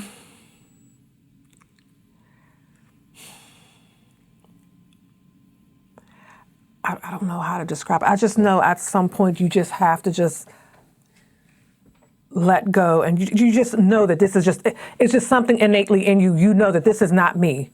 I'm good, but this is not me. Like you have a feeling like, oh, I see you, God. I saw what you did there. Yeah. That's all I can describe it as, like, oh, I see what just happened there. See, I feel like I'm pretty sure I've definitely had moments like that, and maybe I just didn't understand if it was God took the wheel or whatever. Yeah. But there are some situations, so like, for example, with my wife, it was 100% God. And I could tell that because, first of all, I never in my life dated to marry. I never dated to, like, oh, I want to be with this person forever. My thing was always, who are you? I want to find out who you are. Are we cool for this little bit amount of time? A little bit more, take it one day at a time. Literally after a month of knowing her, and this is long distance, not even seeing her in person, I fell in love with her, told her I'm That going is to beautiful. marry you. Aww. Like, it was, like I knew. Yeah. And every situation there felt like it was navigated by, not by me, by like some other force. Yeah. So like, everything that I need, like for my ego, like the carrot dangling in front of me to drive me in this direction, breadcrumbs or whatever, she had it all. Yeah. Long before, like, I told her I would marry her long before I knew that she had all of that. Where, like, for example, one time I went camping and I didn't have phone signal. So she was trying to call me. She couldn't reach me. She left me a voicemail of her freestyling, or not freestyling, I'm sorry, reciting one of my rap verses that she memorized. She's not a rapper at all. Yeah. She memorized one of my verses and recited it on my voicemail. And I'm like, yo, this is the illest thing That is I've beautiful. ever Aww. gotten. It's crazy. That she came to visit me for my birthday.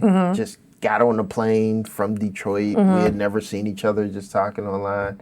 So many different things. It's like, somebody else is doing this. Doing this, not me. Podcast. This podcast here. So many different situations that should have stopped this.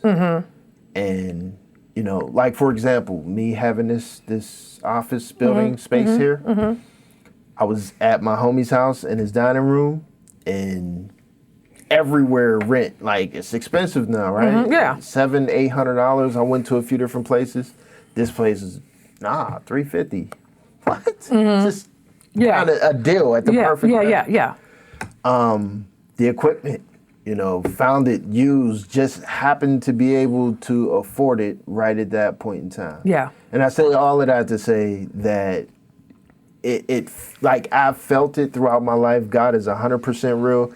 And those were the signs that let me know that there are moments when you like, okay, go ahead, take the wheel, take me where I'm supposed to go. Now, with that being said, like, because it always circles back to nursing, I know.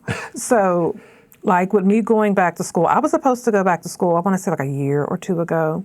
And what stopped me was the financial aid. And I think I would have had to have paid like $1,900 some a month, each month during the semester, because I didn't have enough financial aid. And I'm like, oh, I'm going to have to put it off because I have to figure out some kind of, because I had to pull back on my hours to go to school because I'm going to school 4 days a week. So it's different when you're making agency money and you can work 5 days a week, but when you have to pull back your hours to go to school, creates a dilemma. I'm not trying to create more bills. I need less bills because I'm working less. So I'm like, I'm going to have to put off school and figure something out. So I said, okay, well, what I'll do is I'll go back in 2026, but I'll go part-time. That way I'll be able to, pay, whatever tuition fees I have, still be able to work and still have time to study. Okay, that's what I'll do. So I was in contact with the admissions lady, and she says, oh, okay, Chelsea, you're going to start August 5th, 2027. I'll send you your, itinerary or whatever. And I'm looking, I'm like, wait, she accidentally signed me up for full-time, not part-time. Part-time would have been, I would have been going to school 1 day a week, every other weekend. But I would have been going to school for like 22 months. Full-time, going to school 4 days a week, 16 months. So I'm like, oh my God, she accidentally signed me up for full-time. And something just said, Chelsea, I want you to go, you're going full-time. This is exactly what is supposed to happen. You'll be fine. I'll make sure you're fine. There will be a way made. And it was. So when I did the financial aid for that, I only owed $88 for the whole semester. Wow. Versus 2 years ago, same school, same full time, it'd have been like $800-900 copay every month. Nothing changed. Yeah. Nothing changed. For my semester was completely paid for and minus $88. Wow. And I've had little roadblocks throughout school, and every time, all right, you got it. I'm gonna take care of it. Yeah. I want you to sweat a little bit, but then let me show you what I could do. Here we go. See, that's a thing. I feel like I messed up. I took way too much money, extra money out my first go around and going to school, where I bought a super expensive computer when I probably shouldn't have. So like, I don't know how much of my funding I ran through, but I'm sure I ran through a good portion of it. Yeah. That's another thing that made me nervous about going back. But what's for you is for you. I tell people this all the time. I tell myself, what is for you is for you. Yeah. If it is meant for you to go back, and that's what you want to do, a way will be made. I get that, yeah. And same thing with this. Like, a way is being made every step of the way. Even when I thought I was not prepared, even when I thought I could not do it. Do you think you having more knowledge of yourself and this wise wisdom gained through experience and wanting to be a better person, do you think this is a portion of or contributor to how these situations are able to be created for you? Yeah, I could say that, yeah. Yeah, I agree. I kind of Because I wouldn't have had this experience 10 years ago. This ain't that. This wouldn't have been that 10 years ago. Right. I wasn't there mentally. I wasn't there spiritually. I wasn't there mature enough as a person.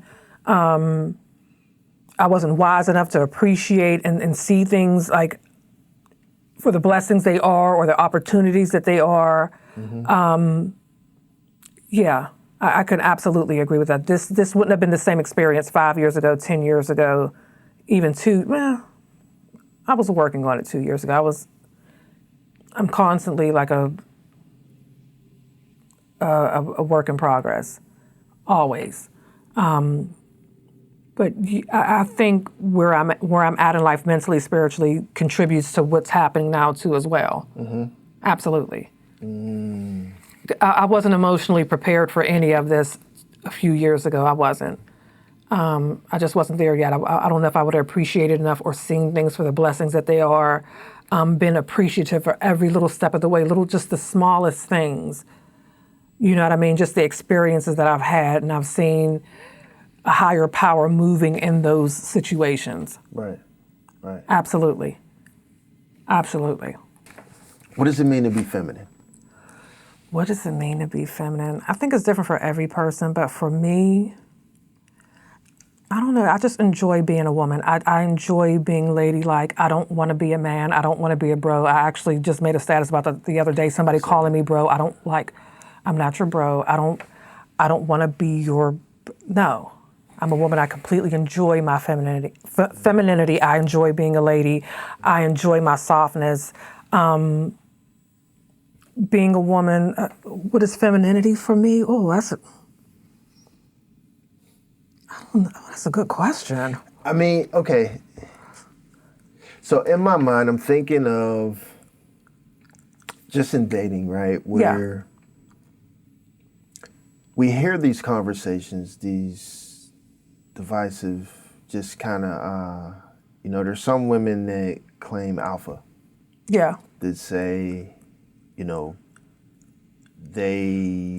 what they say goes, and their energy is just kind of like, I've been independent all this time, and you not about to come in here and lead us down the wrong way, and you need to make me be soft. Where in that same conversation, I hear the dude say, like, I don't want to make you be soft. Like, yeah. You know what I mean? Yeah. What is the difference between that, I guess, that because you're independent. Yes. You're a strong yes. Black woman. Yes.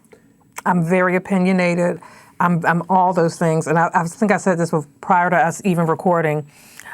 So many things about me are juxtaposed. Like, as aggressive and headstrong and as independent as I am, I enjoy giving the reins because I've been made to be strong in so many areas of my life that I enjoy being able to fall back and let you have it.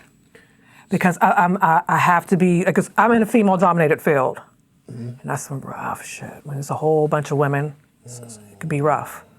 There's this term that nurses eat their young, and they do. So just imagine a whole bunch of women, and they won't like you just because you're cuter than them, or it has nothing to do about your nursing skills or any of that. And not only that, I'm fighting the stereotype of being an angry black woman when I'm at work, just because I'm aggressive, I'm knowledgeable, and I'm going to say what it is, and this is what it is. Not having a lot of patience, like in dealing with, like not having a bunch of time and like I'm equating that to what I do, where it's like I'm not trying to be mean, but I don't really got time to, like if you don't got it, then... Yeah, and when you're headstrong and you know your stuff, it could either be construed as arrogant, aggressive, all the above, but if my male counterpart or my white female counterpart did that, it would be nothing. And that is kind of what I want to get to, is this narrative that black women somehow are too loud, too mean, too, like there's... We are all the sum total of our life experiences. I'll say that again. We are all a sum total of our life experiences. And at some point in time, black women have been made to feel that they were unheard, so let me talk louder so you can hear me. You know what I mean? Right. Talking louder doesn't necessarily mean I hear you. Now I'm blocking you out. Like sometimes you can get the opposite effect. Yeah. And if a black woman is too much for you, then get somebody else. If there are more docile black women, like it's all in what you prefer. Like if you don't like someone who's loud, then don't date someone who's loud. But if someone's being loud, maybe it's because they feel like they haven't been heard. If I'm hyper independent, what in my life made me feel that way, that I had to be that way? People don't just become that way out of nothing. Right. Everybody is a sum total of their life experience.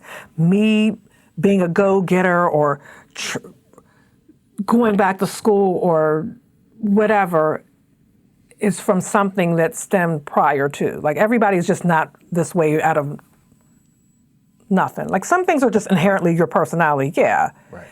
But things like that, I just think maybe at some point you felt unheard, so now I have to be loud.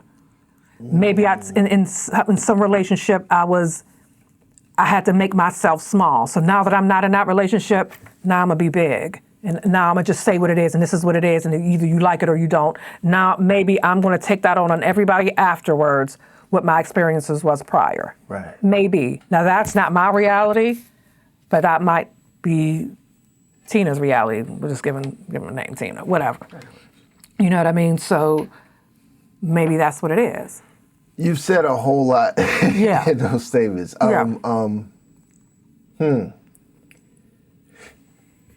As you evolve as a person, you are shaped into exactly what you need to be to navigate the life or the path that you walk.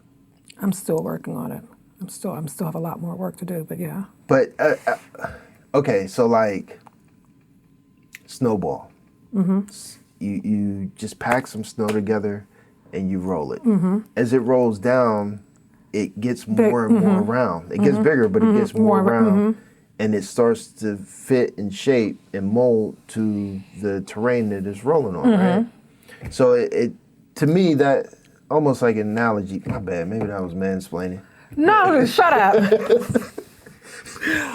But as analogy, it kind of gets to that you are the sum of, your experiences to date. But it also correlates to me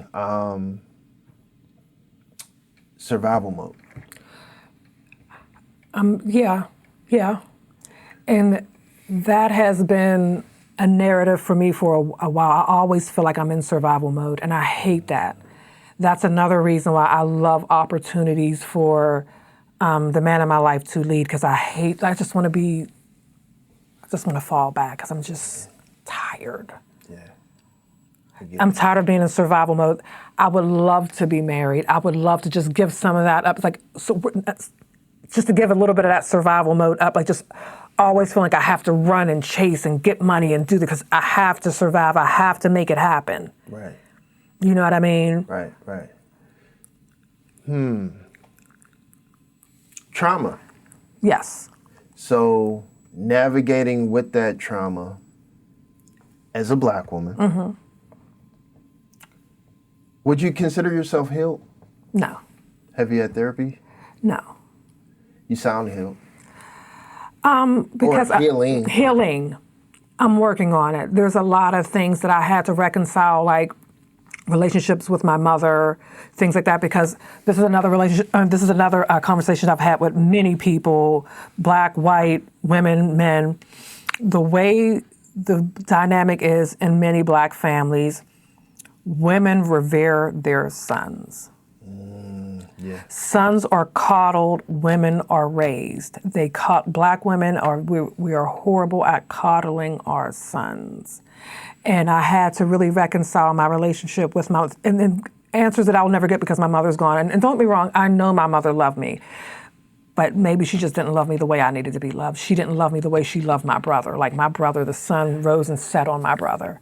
And she could be very kind of hard on me, but not with my brother. My brother, I'll never forget one time, she needed this big trunk moved out of the basement. And she called me. The fuck are you calling me for? Yeah.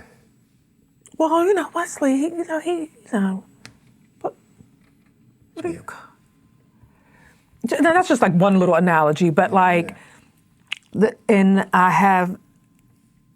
there's still things that I'm working through with my mom, things that have happened between me and my mother that I wouldn't say on a podcast, but things that were done to me that I felt like, yeah, that wasn't cool. You know what I mean? Yeah. You know what I mean?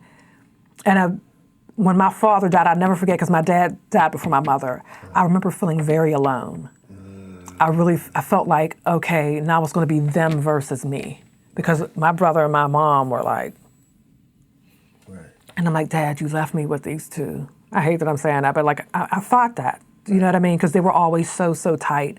And I know, and my mother always, she denied it. I'm like, you love Wesley more than me. She's like, no, I don't. I said, yeah, you do.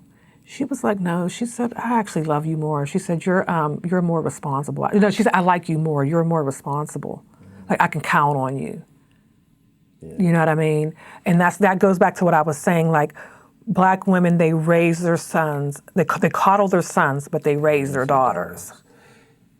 That hits home so much for me. Me and my sister, we have the same conversation all the time about how our mother treats me as opposed to her.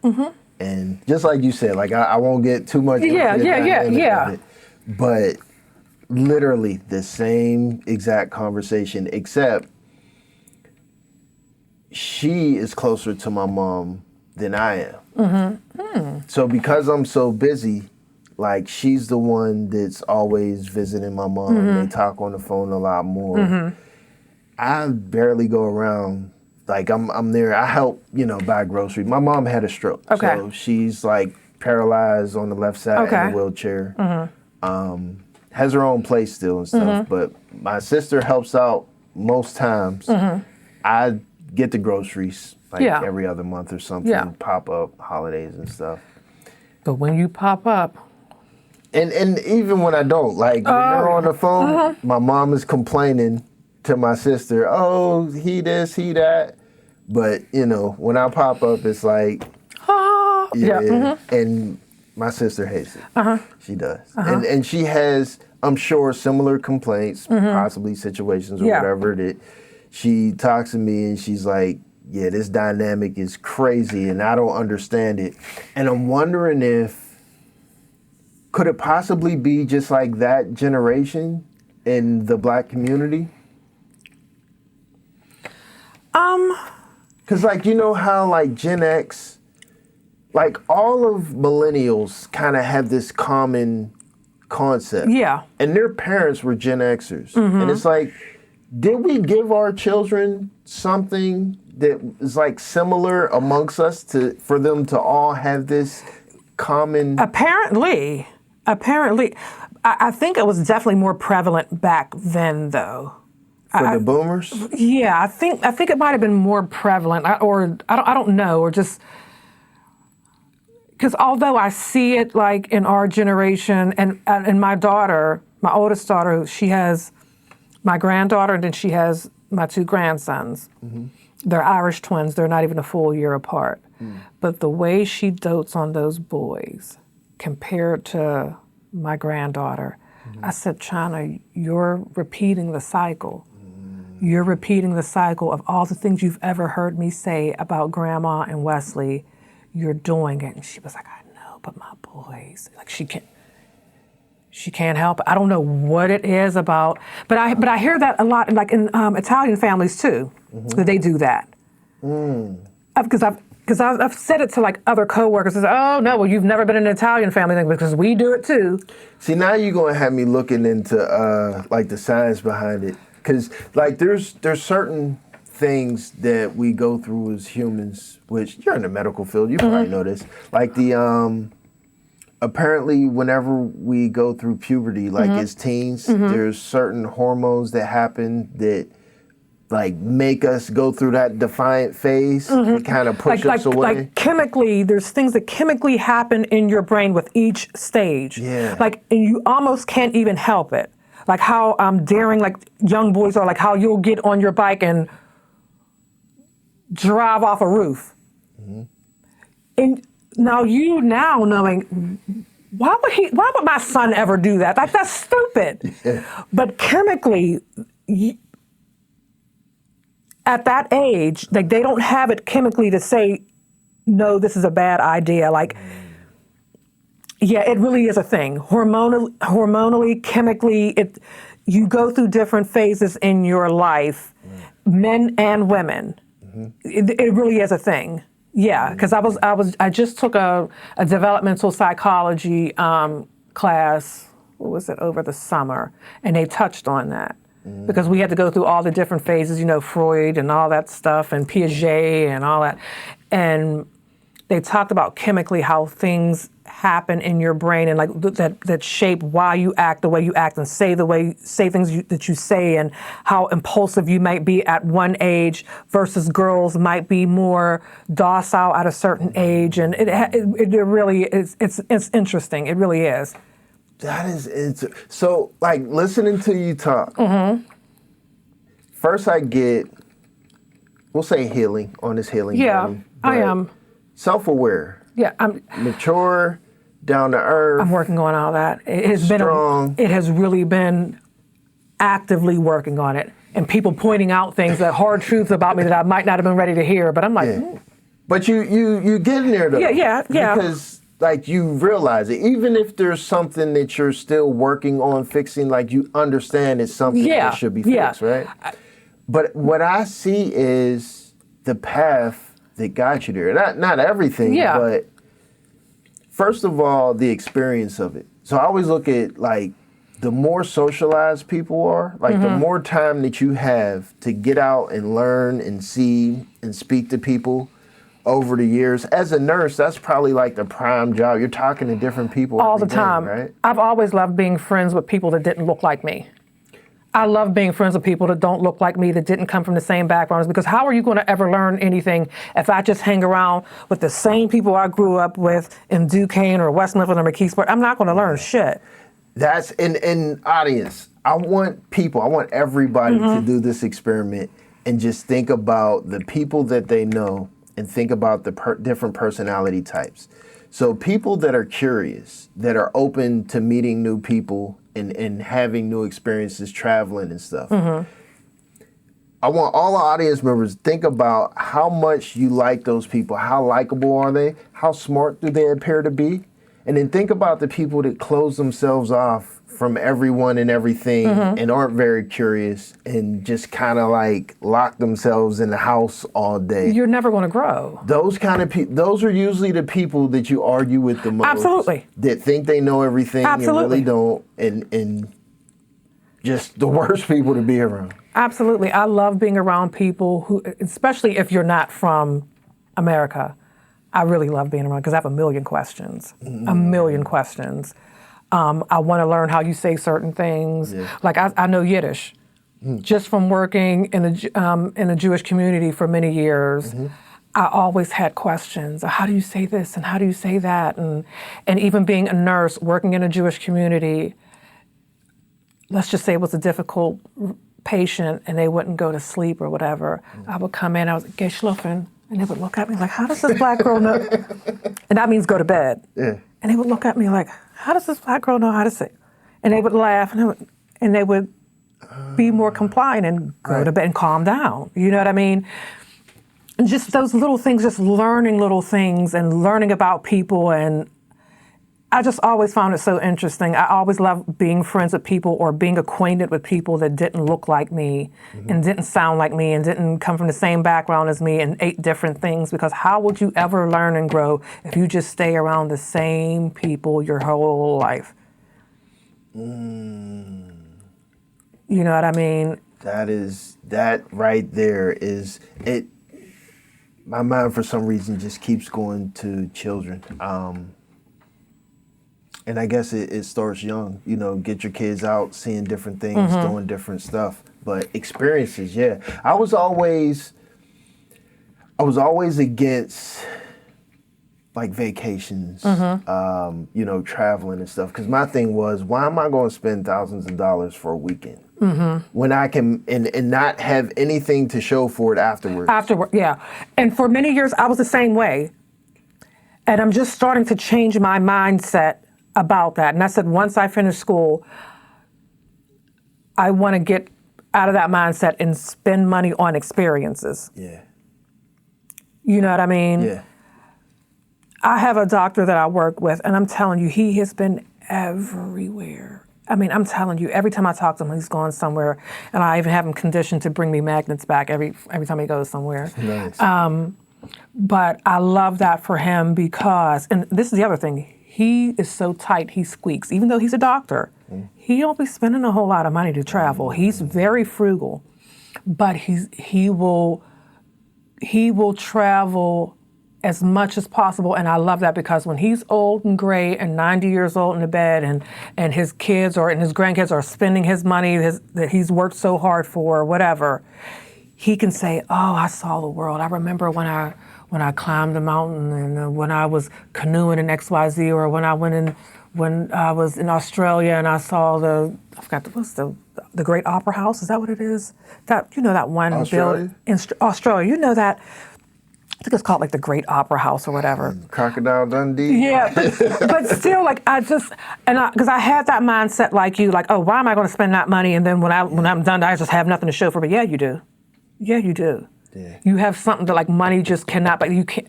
You have that experience. I did that. I've been there. Like, you know what I mean? That, and I consider myself a foodie a little bit. Oh, yeah. Now, you asked me what my hobbies were, what my passion was, and I meant to text you again and tell you I'm a super duper foodie. Really? That was one of the reasons why. That was one of the reasons why I was going to the gym so hard, because like as much as I eat, I have to like counteract that shit. Look, and this is a perfect segue too, because man, we could have spent the whole time talking about food and fitness. I say the fitness for last. Yeah. With the other stuff. But what I was going to say, so my job, they just recently started sending me out of state for like different jobs. So I had the opportunity to go to Connecticut, and I had the opportunity to go to Baton Rouge. Okay. Man, when I tell you, so I've never been a fan of seafood boils. In fact, Until you went to Connecticut. Not Connecticut, Baton Rouge. Okay. Baton Rouge, I got a seafood boil because my wife said, you are in Baton Rouge, get one. She knows I don't like them. Yeah. The idea of I'm just going to boil a bunch of stuff and dump it on the table. Yeah, didn't seem appealing to you. Nah. Yeah. Plus boiled potatoes and corn, like that's gross. Because Connecticut, like up there, they have their own version of a seafood boil as well. That's why I asked, was it Connecticut? Yeah. But okay, go ahead, back to Baton Rouge. So the issue about Connecticut is it's not Maine. So they're still far. But aren't they still like along that no? I mean, they're up there in New England, but they're not. They're not? They don't get the seafood. Oh, they don't. Okay. Not Maine. Well, there's Maine and Massachusetts. Like Maine. Yeah, Massachusetts, Maine. Like they're right there along Hartford. Okay. But yeah, they're like seafood's not a. So that was like middle class America. Were you like Hartford, Connecticut? Oh my God. Bet you they have really nice houses up there though. I don't know. It was work most of the time. Okay, so he wasn't paying attention. Okay, yeah. I mean, the food was decent, but there was nothing that was like, oh. Okay, because I was thinking lobster and shit like that, but I guess not in Connecticut. Baton Rouge, though? Oh, shit, you already know. Look. I would come back 20 pounds heavier. They had this sauce. I got DoorDash to the hotel. They put all the food in like this plastic bag. There was this sauce. I've never tasted this flavor profile in my life. It had all these different like fresh herbs and seasonings, and it was like this oily sauce with on the bottom was a complete separate layer of all the herbs. Yeah, because you gotta swish it around. Yeah, I got that jambalaya. I think I had some stir fried rice too. That's on my bucket list, simply because of the food, not necessarily for the culture. I just want to go down here and eat my way through New Orleans. Okay, so I'm on a diet right now. Okay. After my stroke, I hit almost pre-diabetes. I was at 5.9 A1C. Okay. And matter of fact, I think I did hit 6.0. Yeah. 260 pounds. I dropped 30 pounds all the way going to Christmas. Okay. Christmas, holidays, like, all right, forget it. Yeah. Fell off the horse. Yeah. Got back up to 260. So now, foodie, I want to eat good food, but I'm like, I don't have time to work out. Like, how do you find the discipline? Well, how it started with me was when I told you me and my dad were like this, when my dad passed away suddenly. Like I was literally just with him. He wanted to run errands. I took him to the bank and all this stuff, and I had just dropped him off. He was supposed to watch my youngest baby that night because I was going to go back to work and work 11 to 7. So I dropped him off, and he said, I'll see you tonight, right? You're dropping the baby off. I'm like, yeah. And one of the last things I said to him was, I love you. He was like, I love you. I said, I love you. He said, I love you too. See you tonight. And that was it. Half hour later, my mother called me, and my mother has had strokes, but it makes her aphasic sometimes. She couldn't articulate what she wanted to say, especially when she's worked up. Right. So when she called me, she was like, your dad. And I'm like, what are you talking about? I was like, put my dad on the phone. She's like, your dad, the baby. And I'm like, what? What are you talking about? And I forgot what exactly she said to let me know that something was wrong. So I only lived like a few blocks down, so I flew up there, and my dad was on the floor face down, whatever. So I'm going to digress, and I'm going to move fast forward. I was so absolutely devastated and depressed when my dad died. I was like devastated. That was the closest I could say that I even thought about suicide, because that's how I just felt gutted. Not that I was ever going to really commit, if it would have happened, it would have happened then, because I was just completely gutted that my dad was gone. Right. I was drinking. I was abusing prescription medication just so I can go to sleep at night, because I was just devastated. I couldn't believe it. And this went on for months. I was angry at the world, and me being in the field that I'm in, I would see all these elderly men or elderly women. I became very resentful. Why did they get old and my dad didn't?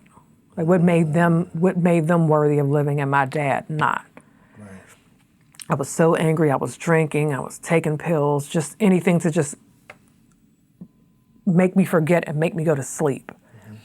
And one day I woke up, I'm like, Chelsea, you got to stop this shit or you're going to die. Like, as upset as you are, your kids need you, your daughters need you. Like, you can't go down like this.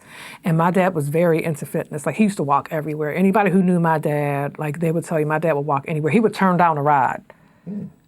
Like, he would walk with his groceries because he just wanted to exercise. Like, he would walk. He was very into exercise. He would go home and do crunches and all kind of stuff. He was very into his fitness. And I was like, you have to find a constructive way to get through your grief. Okay. And I remember, like, prior to, like, years ago, I had a personal trainer and I really liked working out and I fell off for whatever reason. I said, well, one way you could honor your dad is getting into fitness because he was really into that.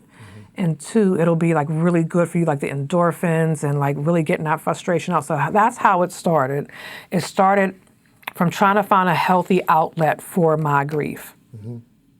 And I became a little bit obsessive with it because, like, I just did not want to think about my dad dying. And it was just nice to just get my mind off. And that was one place that I wasn't somebody's daughter, somebody's nurse, somebody's mom. That was just one place that was just strictly about me.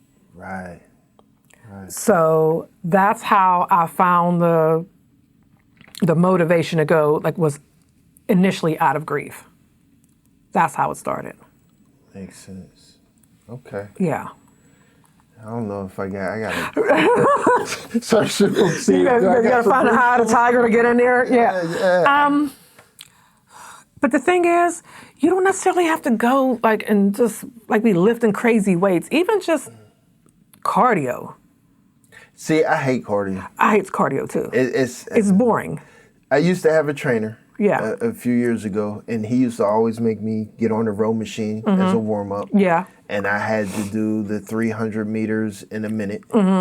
And like first few days I did it, he said I was pale. Like I was gasping for air. Like, oh my God, what am I doing? Yeah. And eventually, you know, I got my respiratory up and stuff, and I was able to do it, but I still hated it. I've never liked cardio just because I thought it was boring. Like I'm just sitting there just on a treadmill or just on the elliptical, and I'd rather run outside than a treadmill. Yeah. I just always liked lifting better, but cardio is a necessary evil. To answer your question, how can you still eat what you want to eat but don't have time to work out? I don't know. I guess everything in moderation is all I can tell you. In moderation. Do you count macros and stuff? Fuck, no.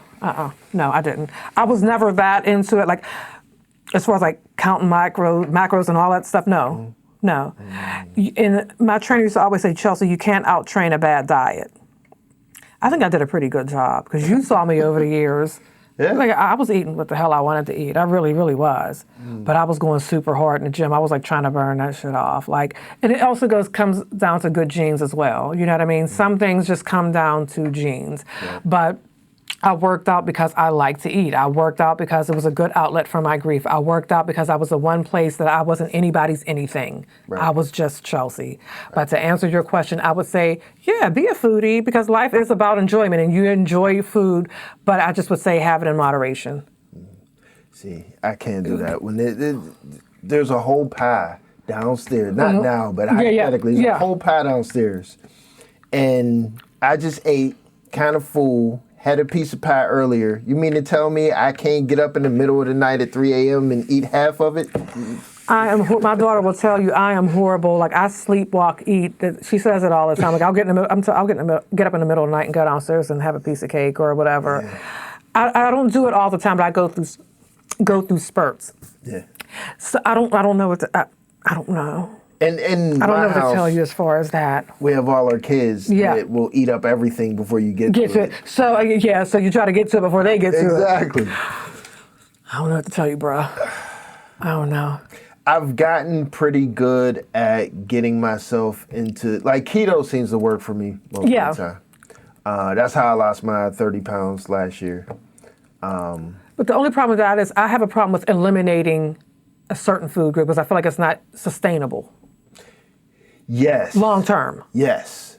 But it does work. I've seen it work for dozens of people. The biggest issue for me is sugar in any form. So carbs too. Yeah. Where, I mean, it's to the point, like, when I go on keto, like, I'm craving, like, French fries, a sandwich, something. Yeah. And once I get a little bit, I need more. I need more. Yeah. And I overindulge. Yeah. So when I'm, like, overweight, I'm, 260, 270 pounds. Yeah. It's like, I got a little bit of fat to shed. Yeah. I'm going to cut all this out, let my body trim down. And then eventually there's a holiday or something where you got macaroni and yams and potato salad. The good thing about it is you're a man. And men can slim down way easier than women. No, seriously, like, physiologically, it's just true. Like, don't say it on camera, because my wife she gonna have a field day with this. Yeah, no, seriously, you guys could just cut out pop and any sugary drinks for a month and drop 20 pounds. Is that me? I gotta, because we just carry more cortisol and all that other stuff. Like, we just physiologically, we just carry weight different, and you guys just, your bodies are just more efficient in a lot of ways. So. Yeah, like, it's easier for you to trim down than it would be for me to trim down. And we could do the exact same thing. We could do the exact same workout, everything, and you would still lose more weight faster than I would. So even if you cut out, like, all sugars, all carbs, it still wouldn't work the same for you? We could have the same exact diet, the same exact fitness regime, and you would probably, 99.999% chance, you would lose more weight than me. I would lose weight, but not like you would. Wow. Not like you would. That's crazy. And that's a scientific fact. Yeah. I ain't gonna let her see that. I'm cutting. Yeah, you gonna cut that out. Yeah, no, I'm telling you, it's the truth. That's why, like, that's why it's so, like when you get with a guy and, you're trying to be fine and shit, and you watch what you watch what you eat, and you're trying to still look good for him, and then after a minute, you start eating more and you start gaining that happy weight. You ever hear women say they gain the happy weight? That's a real thing. Yeah. You really got to keep an eye on that shit, because it's a real thing. Like, you sitting there with your boo and y'all sitting there eating the same shit, and like, he ain't getting fat. You are. We just carry it different. We really, really do. I get it. We really do. Is that a thing? Especially for the black community, where black men, not all, but like me, like, we appreciate thicker women. To the point where, like, with my wife, she doesn't really appreciate, she has moments where she doesn't appreciate herself, how she looks or whatever. And she's like, I want to get smaller. And I find myself supporting, nah, baby, you look fine. Like, and I know, like, as far as that aspect, she's healthy, we'll say now. But I'm sure there's some situations where a guy's like, yeah, baby, you look good, but she's close to diabetes or something. Like, in my mind, I'm thinking, maybe that's not the healthiest, like, from a medical standpoint. What exactly are you asking me? All of it. Yeah. So. Is it bad that that's a thing for the black community, that we want, plus size women? It's not the healthiest. Medically. It's not medically. No, it's not the healthiest thing. Medically, absolutely not. Medically, no. But in our culture, it's more ideal if you're more curvy. Right. That's just. Okay. But health-wise, no. Me, I am very critical about my weight, about my shape. It has driven men in my life absolutely crazy. Like, what are you like? Why are you working out so much? Why are you working out? Who are you meeting at the gym? Because there's nothing wrong with you. You know what I mean? Yeah. You're getting too small. I like you bigger, whatever, however. Yeah. Still appreciating how I look now. Like, oh, I see the progress, but there was nothing wrong with you before. Right. That in itself sounds unhealthy. Like, if that's healthy for you and it helps you to feel better psychologically, mentally, and you appreciate yourself more and you're healthier in general. Yeah. And someone's saying, whatever negativity of condemning you for doing that. Like that feels like it could be unhealthy. It can be unhealthy. And that's where like conversations have to come into play, like with you and your mate. Like this is what I need. Right. And it took him a while to understand, like, I'm not so like the physical benefits are a plus, absolutely, but I'm doing this because I have to deal with my dad being gone. And it took him a while to really like understand that. And it's still like him being a guy and like, oh, you going to the gym with these little leggings on and all this. He had to like get out of his head as far as that was concerned and really see, okay, she needs this. Right. This is what she needs. But that's where like your conversation has to come in with your mate. This is why I'm doing what I'm doing. And I'm not doing this for you. I'm doing this for me. Like I need to feel better about myself. I need to feel more confident about myself, and you'll reap the benefits. Once I feel better about myself, physically, mentally, you're going to reap those benefits. That is a thing.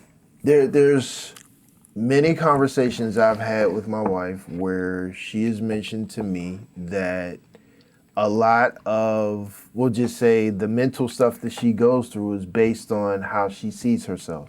Yes. Where, you know, depending on what phase she might be in life, it might be, you know, when I feel better about myself, I'm happier and our relationship is better. Yeah. It's a thing. I've heard that, yeah. It's a thing. It absolutely is a thing. Because like I've been accused of like being like too into my looks but when I look better, I perform better in life, I feel better. You know what I mean? It's just, when I feel better, believe me, you're going to be happy because I'm happy. Yeah. And not the looks are everything, but like when you feel confident about yourself, it just bleeds into everything else. You know what I mean? I agree. And I know that because I've never been this way.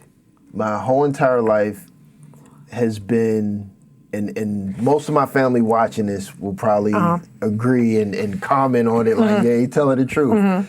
But it was literally wear whatever. Like I would go outside wrinkled, you know, whatever pants and, you know, hair not done, just crazy. And like, I want to say when I started, so I started a podcast maybe 2-3 years ago. Okay. And this is when I started buying like better shoes, watches, because I'm on camera. Yeah. I want to look okay. Yeah. Well, the moment I'm wearing nice watches and clothes and stuff, I'm going outside, people's looking at me, the attention I'm getting. People respond to you different. It's a completely different world. Completely. To the point where now, you know, I'm on Facebook. We have clips everywhere. I'm going out in public all the time, and you know, people's complimenting, "Oh, you dress fly. You got the new J's on," and it completely opened up a different world to where now I'm a different person. Like I feel different, more confident, and it's a thing. It really is, and it has nothing to do with you being conceited or vain or anything like that. It just I don't know. It makes you feel better. Like when you're, it's just you get it because you're living it. Yeah. And for the life of me, I've never had, because when I was a kid, my cousin and I, we were raised like brothers. We're 4 months apart, and our moms are sisters. He would get shoes. I would get video games. So I was a kid that I needed like something that I could use, something tangible that was going to entertain me. So when my mom gave me money, I'm getting Zelda. I'm getting Punch Out, and I'm playing games. So I had every game. Yeah.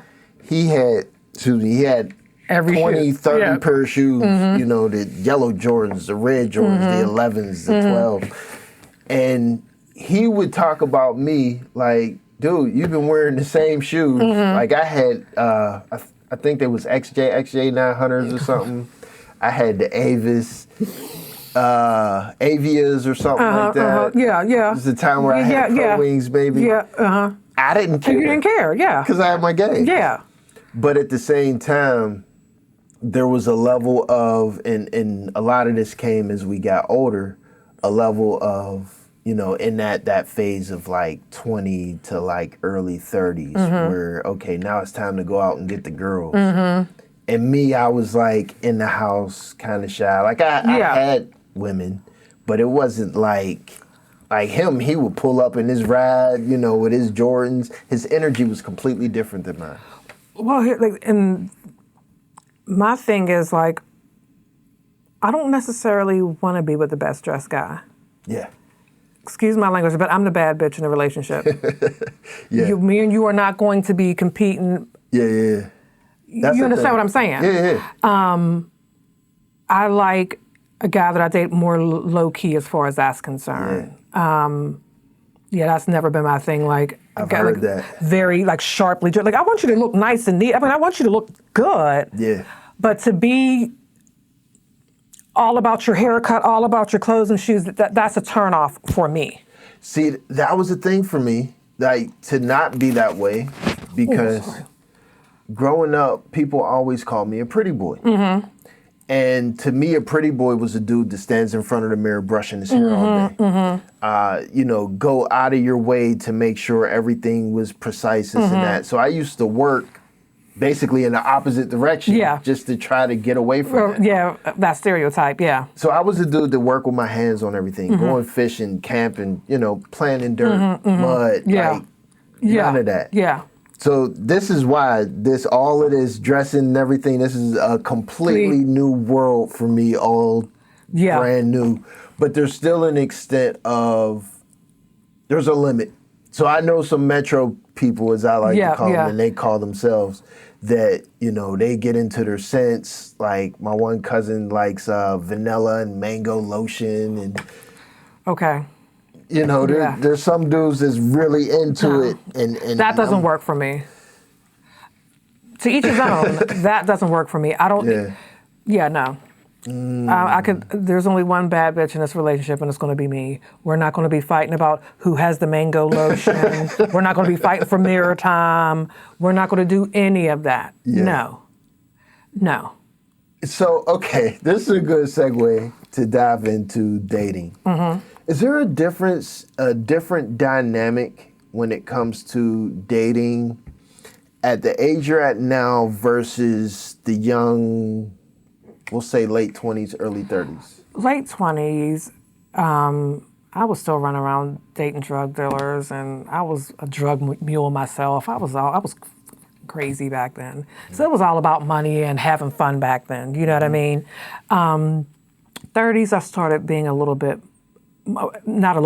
bit more settled, because towards my late 20s, that's when I had my second daughter. So I was more starting to become more serious about life, more serious about who I dated, because again, her father, he went to the feds, and I just remember how traumatic it was for me, for her, for my older daughter, because she was very close with.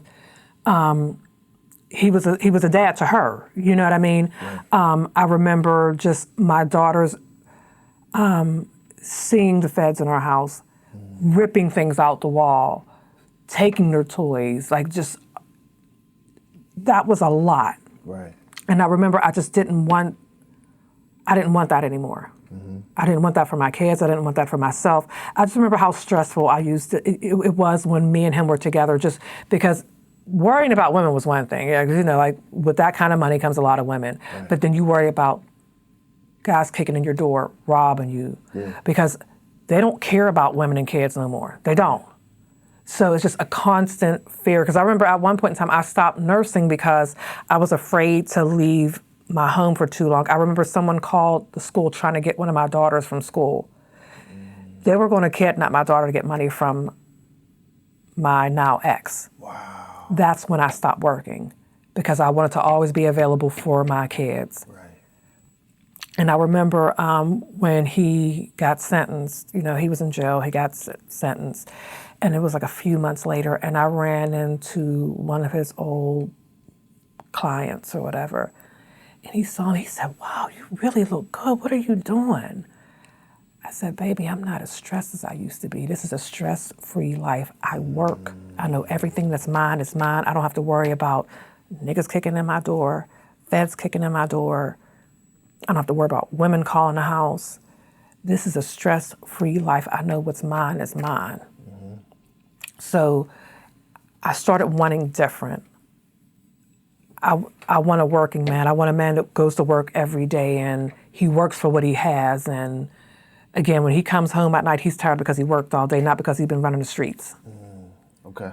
You know what I mean? It just, that wasn't sexy to me anymore. The street life just wasn't sexy to me. A man that comes home and his hands is rough, that's sexy to me. A man who knows how to fix something, that's sexy to me. Right. But that comes with age. Yeah. That comes with wisdom, and you know what I mean? I would have thought that was lame in my 20s. You know what I mean? But the thing about it is, with age doesn't always come wisdom, because I know a whole bunch of silly old bitches. We all know. And that's where, when I was talking about your experiences and how socialized, like you being a nurse and being curious and learning more, is where I feel like maybe the separation is, because there is some old... Simple women, yeah. I have to big up my parents, and I was raised well. It's all because of them. It starts there. I was raised well. I was raised a certain kind of way. You conduct yourself a certain kind of way. I wasn't even allowed to use slang in the house. My mother used to make me learn a new word out of the dictionary every week, and I had to use it in a sentence. I would have never been able to sit like this with my mother when I was little. I had to always sit like this, my back straight, my chin up. Etiquette was 100%. My mother, I was not allowed to slouch. I had to sit up, back straight, chest out, chin up. And people still say it when I'm at work. I've had patients ask me, was I in the military? And I'm like, no. Why? Is it because just the way you posture yourself? But it was ingrained in me. Like, you will not be out in the public making me look like a fool. Yeah. Ain't. You wasn't allowed to say ain't. You said this, not this. Like, my mother, even though we had our things, she really instilled some things into me about being a lady and conducting yourself and being able to speak to people, looking people in the eye when they talk to you. That came from my dad. But I have to really say, me being ladylike or being a woman, like those little womanly characteristics really came from my mom. Smelling good, looking good, having yourself together. You will not see me outside maybe if I'm running to the gas station with a scarf on. You will not see me with pajama pants on, a bonnet on outside my house. My mother would absolutely kill me if I came outside like that. Even when I ran to her house, she'd go, take that off your head. Like, she just didn't play that. Like, you conduct yourself a certain, like, before they even get to know who you are, they see you. Right. And if you don't carry yourself with some kind of self-respect and dignity, how do you expect anybody to, like... Yeah. Because before I even know who you are, I'm looking at you. Right. If I see you with slippers on, pajama pants, a bonnet... Man, you were saying so many different things that hit home this kind of... Do we need a part two? Right? Shoot. We're going to have to schedule one. Yeah. So I'm not sure if you're aware. I know probably most of the audience isn't aware, but there was a tech convention that just came. Okay. AIS, I think. It's like once every 3 years. Okay. Just came to the convention center. Okay. So my job basically was like, for everybody to work there, like, yeah, go to the convention, it's on us, you can expense it, whatever. So I went, but I get cold. I don't have like low iron, like I'm not anemic or anything like that, but I'm just like colder in general. So I just threw on my coat. That coat over there actually had my jacket on, had I don't know what they're called, kind of like a golf shirt. Yeah. Like a polo style shirt? Yeah, like a polo shirt. Walmart shoes, which I typically wear to work. They comfortable, walking shoes. Yeah. And jeans. I go and that coat has like a hood on it, so I'm just like, walking around, but I don't look super professional. And in a convention, you walk up to the various booths, especially the ones that are relevant to your business, and you talk about, hey, do you have a product that supports my business, or my business has a product that might support your business, and you're networking with these people. Every booth that I went to, they're like looking past me. barely giving me their attention because I don't appear to be an important person to them. And unfortunately, like, it's a shame that you get, to a degree, that you get judged on your appearance, but shame on you, because in that instance, you should have known better than to go there like that. Where was your wife at? Because I need to talk to her. Why does she let you leave the house like that? So, I leave the house typically like that every day when I go to the office. But you were going somewhere. To the convention. Yeah. And I honestly, I didn't want to go. I hate big crowds. And So did you do it purposely? Was it subconsciously? Did you dress that way just so you could, like...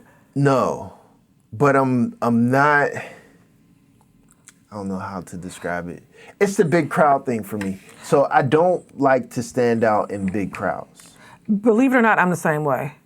Like the idea of me putting on like a suit jacket and being in public, and me already being tall, like I'm 6'5". Yeah. I do not want to be like the star of attention in that environment. Yeah. People looking at me, everybody talking to me. Yeah. I hate small talk, and it was like, no, I didn't do it on purpose, but I avoided, like I didn't want to stand out too much. So subconsciously you did it. Maybe.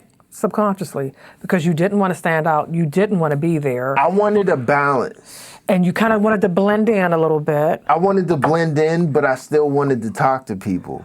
So and I missed my you missed the mark. You missed the mark. Exactly.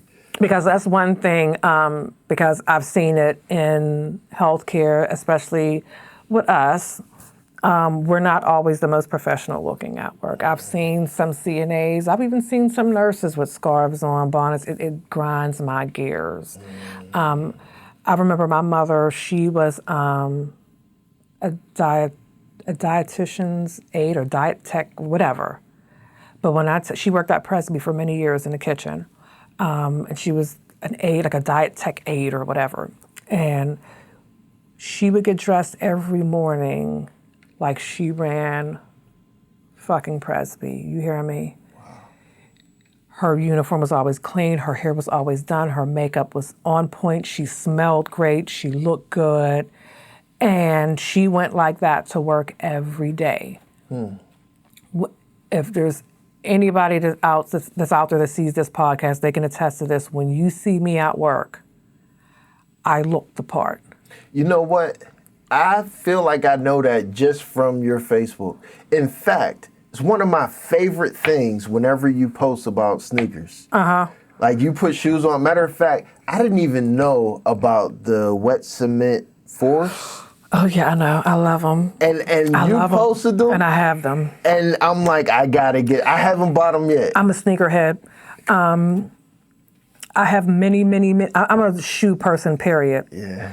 If my bedroom the walls are just lined with boxes of shoes.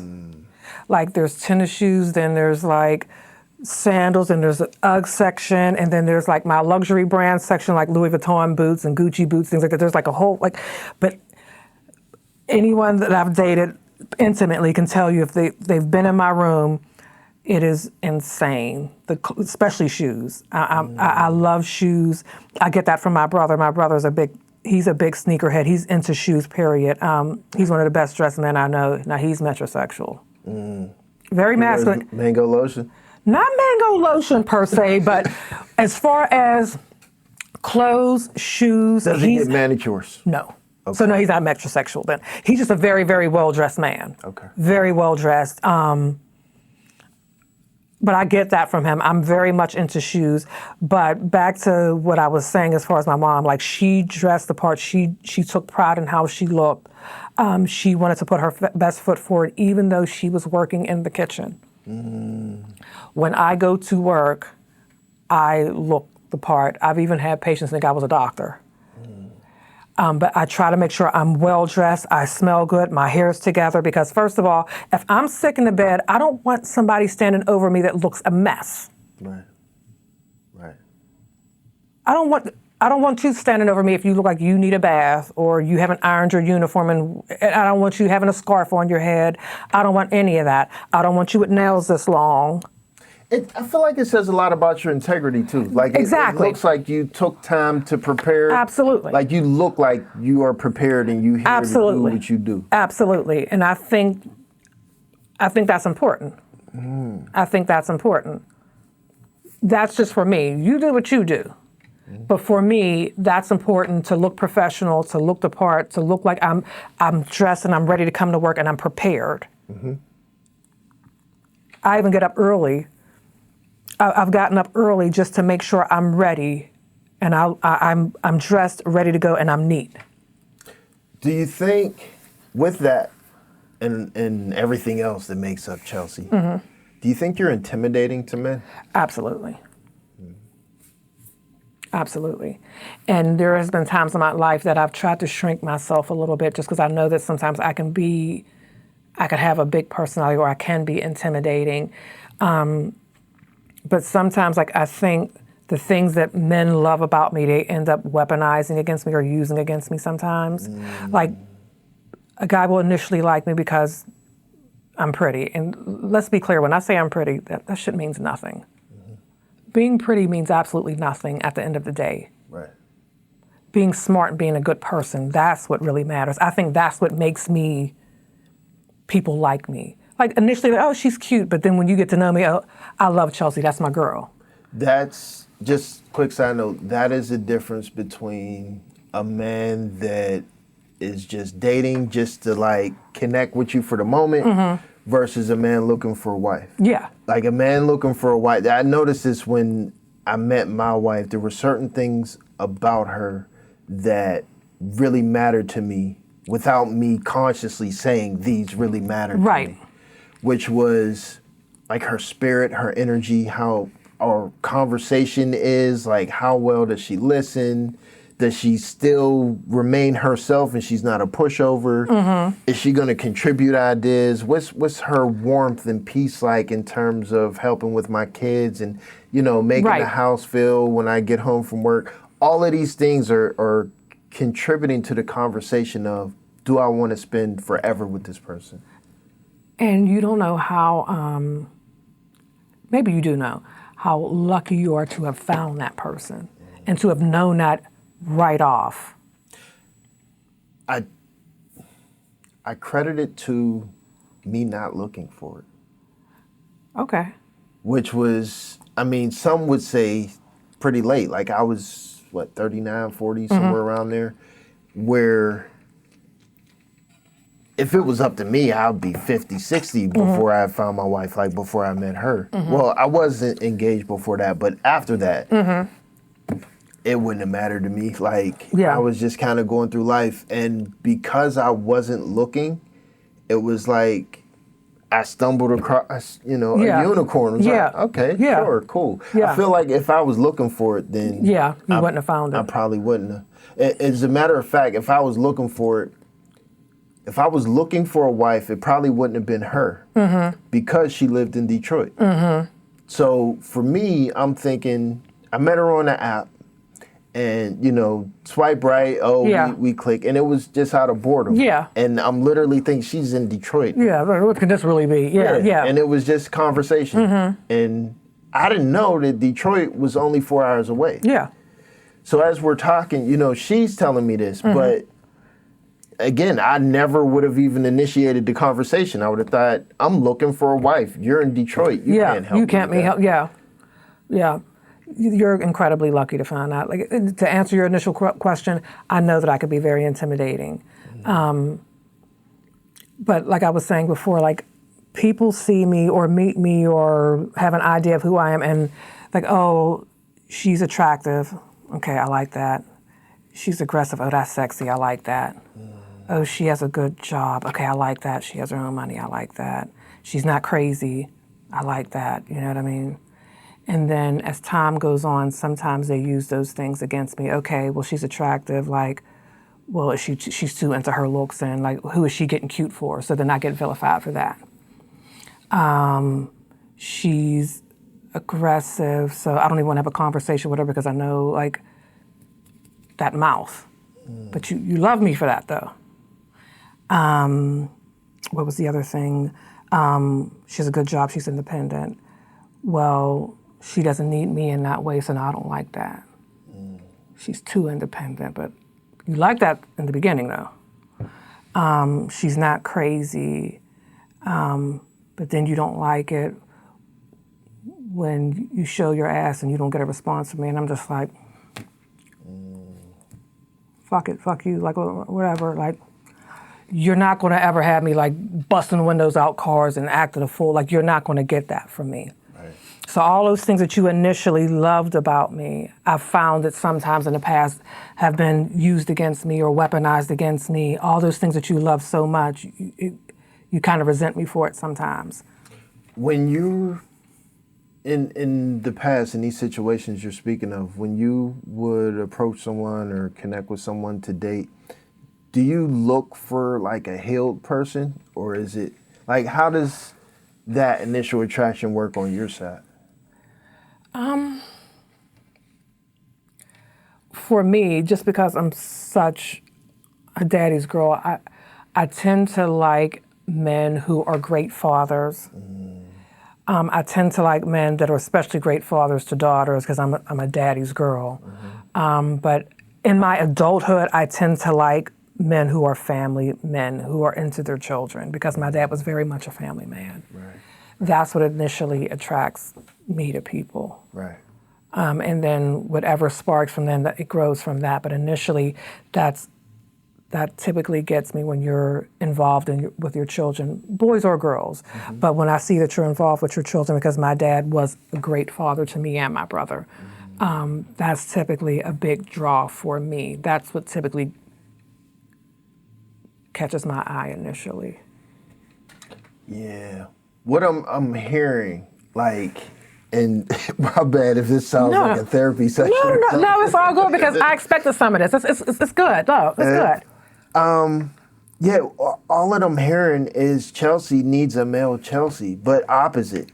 Where, like, how you pushed and you met adversity and pushed through it to become like what you are. So you earn what you are, right? But that also shapes you into this person that's self-aware, that's strong, that's, curious, is passionate about something in life. You found your purpose in life, right? But you're feminine. So when I say a male Chelsea, I mean someone that has also pushed themselves through that situation. They found their purpose. They're on their healing journey. They're self-aware. Maybe they're not perfect. Yeah. But that, plus they're masculine in the way that Chelsea appreciates. Yes, absolutely. Absolutely. Because again, as independent and as aggressive as I am, I very, very much love to let my man take the lead. You got it. You got it. I've been strong Chelsea, tough Chelsea all day long. I'm over it. Okay, I'm curious about. So for a moment, I'm thinking like, are we going to make this a dating thing? Like, do we need to put a link for people to connect with Chelsea? But really, on I guess a more serious note, what I'd like to understand and try to relay the conversation of dating. First, how do you feel about being approached versus internet dating? So like someone hopping in your DMs or you going on an app versus someone stopping you in like a Walmart or Giant Eagle. Well, because like in this technology age that we're in, everyone is meeting people typically via the internet. Every now and then you organically meet somebody at the gas station. Like my brother's current girlfriend, he met her at the gas station. He just walked up to her. I was like, oh, I love that for you. But I find that, first of all, the older I get, the younger the guys that like me. Guys my age don't typically try to talk to me. Guys older than me typically don't try to talk to me. Guys that are younger than me typically try to talk to me. What I could say is very rarely does anyone come up to me in person and ask for my number. It's typically via the internet, via DMs, whatever, however. And also, to be fair, I don't really put myself in positions for people to really meet me anyways, because I'm either always at work, at school. You might catch me at Giant Eagle or the gas station, but you have to catch me in motion. You're not going to catch me in a lot of social situations, because right now, where I'm at in my life and where I've been in my life for so many years is in survival mode, working mom. I was just about to throw the same question at you. Do you do that on purpose? I don't know if I do it on purpose, but there's not really many chances for someone to meet me because of how my life is set up, especially right now. Everything is work, school, and like running errands, things like that. So you really wouldn't see me. And for you to probably actually meet me would have to be like me commenting on your podcast on Facebook. Oh, who is that girl? Right. You know what I mean? Okay. So, like, one of the longest relationships I've had was via the internet, because I was friends with someone who was friends with someone, and I was commenting and, oh, who's that? You know what I mean? Because, like, we don't meet each other organically the way we used to, because we have this internet now. Before, we were out at wherever, like we were more social, we were more outdoors than we are now. Right. Look at our children. Right. They don't go out and play like the way they used to. Our parents would kick us out the house. When you wake up, get dressed, go outside, and don't be coming in and out the house. Don't come into the street like Exactly. But now our kids are on their iPads and so on and so forth. They're playing their Xbox or their PlayStation. Right. And actually anymore, you kind of encourage it because it's so dangerous out there anymore. I'd rather have my kid in the house. At least I know they're safe. Right. You know what I mean? But back to what you were initially saying, most people might try to date me or interact with me via the internet because that's where we're at as far as like and a society. It's not like weird, doesn't bother you or anything? I mean, I ignore a lot of it. That's kind of where I was getting to. Like before I met my wife, there was a phase where I would like inbox every woman that I felt was attractive. And very rarely did I get responses back. And now, especially like as I'm paying attention to some of the conversations, it seems like women don't really like that too much. Just because you just don't know people's intentions anymore, and people could just be, it could be so unsafe anymore. Do you know what I mean? You just don't know who to take serious, who not to take serious. Only person I would ever like, if you were to inbox me, you would have to be friends with someone that I knew, and I knew them, and they knew you. So, but it couldn't be like some just random. That would be hard for me, just on a safety aspect. I get that. As a man that can identify with what it was like to be single. Let's just say hypothetically, we're online. I see you, and maybe I see you commenting on the podcast page, and I'm thinking, wow, this woman is gorgeous. Or maybe I watch a clip, and see you like, whoa, she is dope. And maybe I live in Cleveland. It's like, or Wheeling, West Virginia, not that far. Like, man, I would really love to know this woman, but I don't know any of her friends. I don't even know where to find her in Pittsburgh. Yeah. My only way to contact her is to add her and hop in her DM. And you even said it yourself, it's not like you're making yourself available for people to talk to you. Yeah. So, like, what if there is a guy that's in Wheeling, West Virginia that is like your perfect husband for you? Like, how? And I don't mean it specifically like for you to answer as if it's just you, but women in general in this situation. How do men get to the unicorn? Like, to somewhere a man thinks that you are his unicorn. How does he get to you? I don't know. Because your instance, like how you met your wife, that was just kismet to me. You met each other at the right time, at the right opportunity. You know what I mean? We were both, like, she got on the app to meet people. Yeah. You know what I mean? I don't know. I guess it just has to be your willingness to open up to another person, or willingness to see past what might have been your past experiences with inboxes or direct messages or whatever. Mm-hmm. You just have to be open to doing that. How can a man reach a woman via the internet? I don't know. Like, because again, like, I'm not in situations where people can meet me in person, mm-hmm. so the internet would be their only outlet. Mm-hmm. But how would you meet me there if I'm not even open to that? Right. I don't know. That's a good one.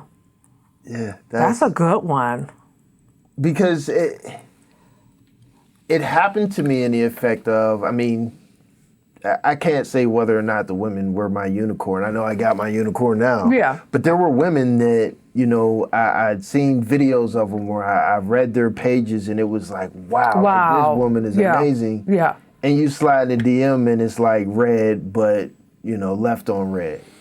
I know, because I'm so guilty of that. But a lot of times they come at me like slime balls anyways, or so.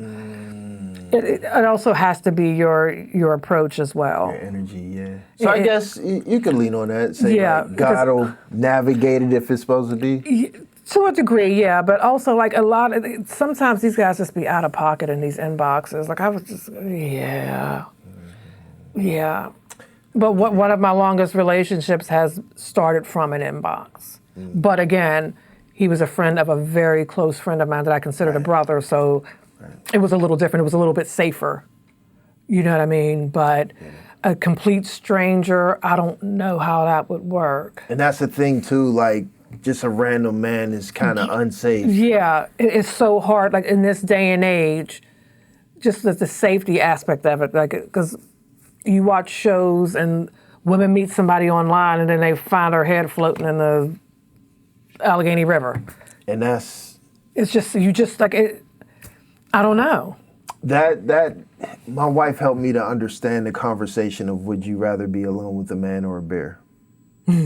And the man perspective of it, of course, a bear is going to maul you. Yeah. But I think I understand the woman's perspective, which isn't really logical at all. Yeah, we're not logical sometimes. Right. Sorry, ladies, we're not. But the idea that you don't know, because men are actually, like, we are trained and bred to be predators in a way, like hunters, and be manipulative, and normally we're supposed to use it for good. Yeah. We're supposed to use our skills as, you know, to woo a woman and, you know, to court her. And, you know, everything that we do is a technique of, you know, this is what I want, and it's basically used for good. Yeah. Some people use it for the wrong reasons, and a lot of women can't see the difference between the two. Yeah, it's hard. Yeah. I could say it's funny that you said hunter, because there was a young guy that was in my inbox once, and he said something like, I'm a big game hunter, that's why I'm in your inbox. That caught my attention. I did go out with him a few times just because of that alone, because, like, you really put that out there. That was a good one. It's also your approach, like, you know what I mean? But, like, that caught my eye. He said, I'm a big game hunter.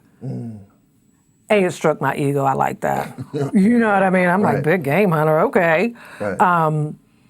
But it's hard nowadays. It really is. It's hard to meet people nowadays. That's why it's so important that when you find your person, hold on to that. Hold on to them. Because it's so hard to find your person. Like, with everything that's going on in the world, with everything being so superficial, or life being so short, or all these things, when you find your person, you just really have to hold on to that, because to find someone who loves you and genuinely loves you and genuinely ready to work with you, work for you, work at this thing called life with you, if you find that person, again, you found your fucking unicorn, because to find somebody that's really willing to meet you where you're at and work with you and help you grow and you help them grow, that's priceless. 100% priceless. Priceless. And to add to that, I don't think I won't even say most. I don't think many people that have someone that are even married actually have found their unicorn. Yeah, I can go for that. Like, all the way up until now, almost every person that I've been with, I mean, there's been a lot of love along the way. Yeah. And you know, a lot of strong emotions and caring. None of them love me the way that my wife loves me. That's wonderful. Even before we got married. Like, and that's a part of the reason why it was so easy for me to marry her, because she showed me what real love was. Where the concept of, you know, a lot of times people want to put you in this box of potential. Like, I see who you are. You could be so much better if. I can't wait until you get to this position. Yeah. Or if he would just do this way, things would be perfect. Yeah. Where your person will love you just the way where you you're are. at. Yeah. Exactly. Exactly. And be your number one supporter and cheerleader. And it works both ways, of course. Yeah, absolutely. Yeah. And you said it exactly right. The same thing. To find someone to meet you where you're at and love you where you're at and willing to grow with you, or even if you stay where you're at, but just willing to love you where you're at, that's like priceless. Now, you found a unicorn. That unicorn, that's very rare. So you're very lucky in that aspect. But I'm just talking about simply finding someone to meet you where you're at and to love you through it. You know what I mean? And that's what I call a unicorn. Oh, yeah. Okay. Well, all right then. So if we're calling that a unicorn, I think it's tangible, but I think people aren't willing to work at it. It's just so easy this is just getting too hard. Now that I won't even add to the unicorn conversation, because that's ongoing. Like, even in my marriage now, like, I won't say that we have problems, but there's conversations and that's okay. Sometimes you don't want to work through something. But you do. But every day you choose to stay at it. Yeah. And that's what I'm talking about. Not that there won't be problems. Not that you guys won't disagree. But that's but the fact that you just don't give up and you working at it. Chelsea, you done opened up another I'm topic. sorry. Yeah. Okay. Look, Yeah. we're gonna schedule it again. Okay. Last question for you, because this is crazy. I say it all the time. It never feels like 3 hours, but this was super fast. Because I'm like, oh my God, we're going to be struggling to have a conversation. I really didn't expect it to go like this. I didn't. Okay, last question for you real quick. Do you feel you're successful? No. Okay, why? I feel like that I should be so much further in life than where I am right now. I feel like I'm on the verge of success. That's what I can say. It's right there. Like, this is success, and this is me. I'm right there. Because I'm starting to realize what's important and what's not, and what I'm willing to work for, and what it takes to work for something, and to appreciate it when you work for it.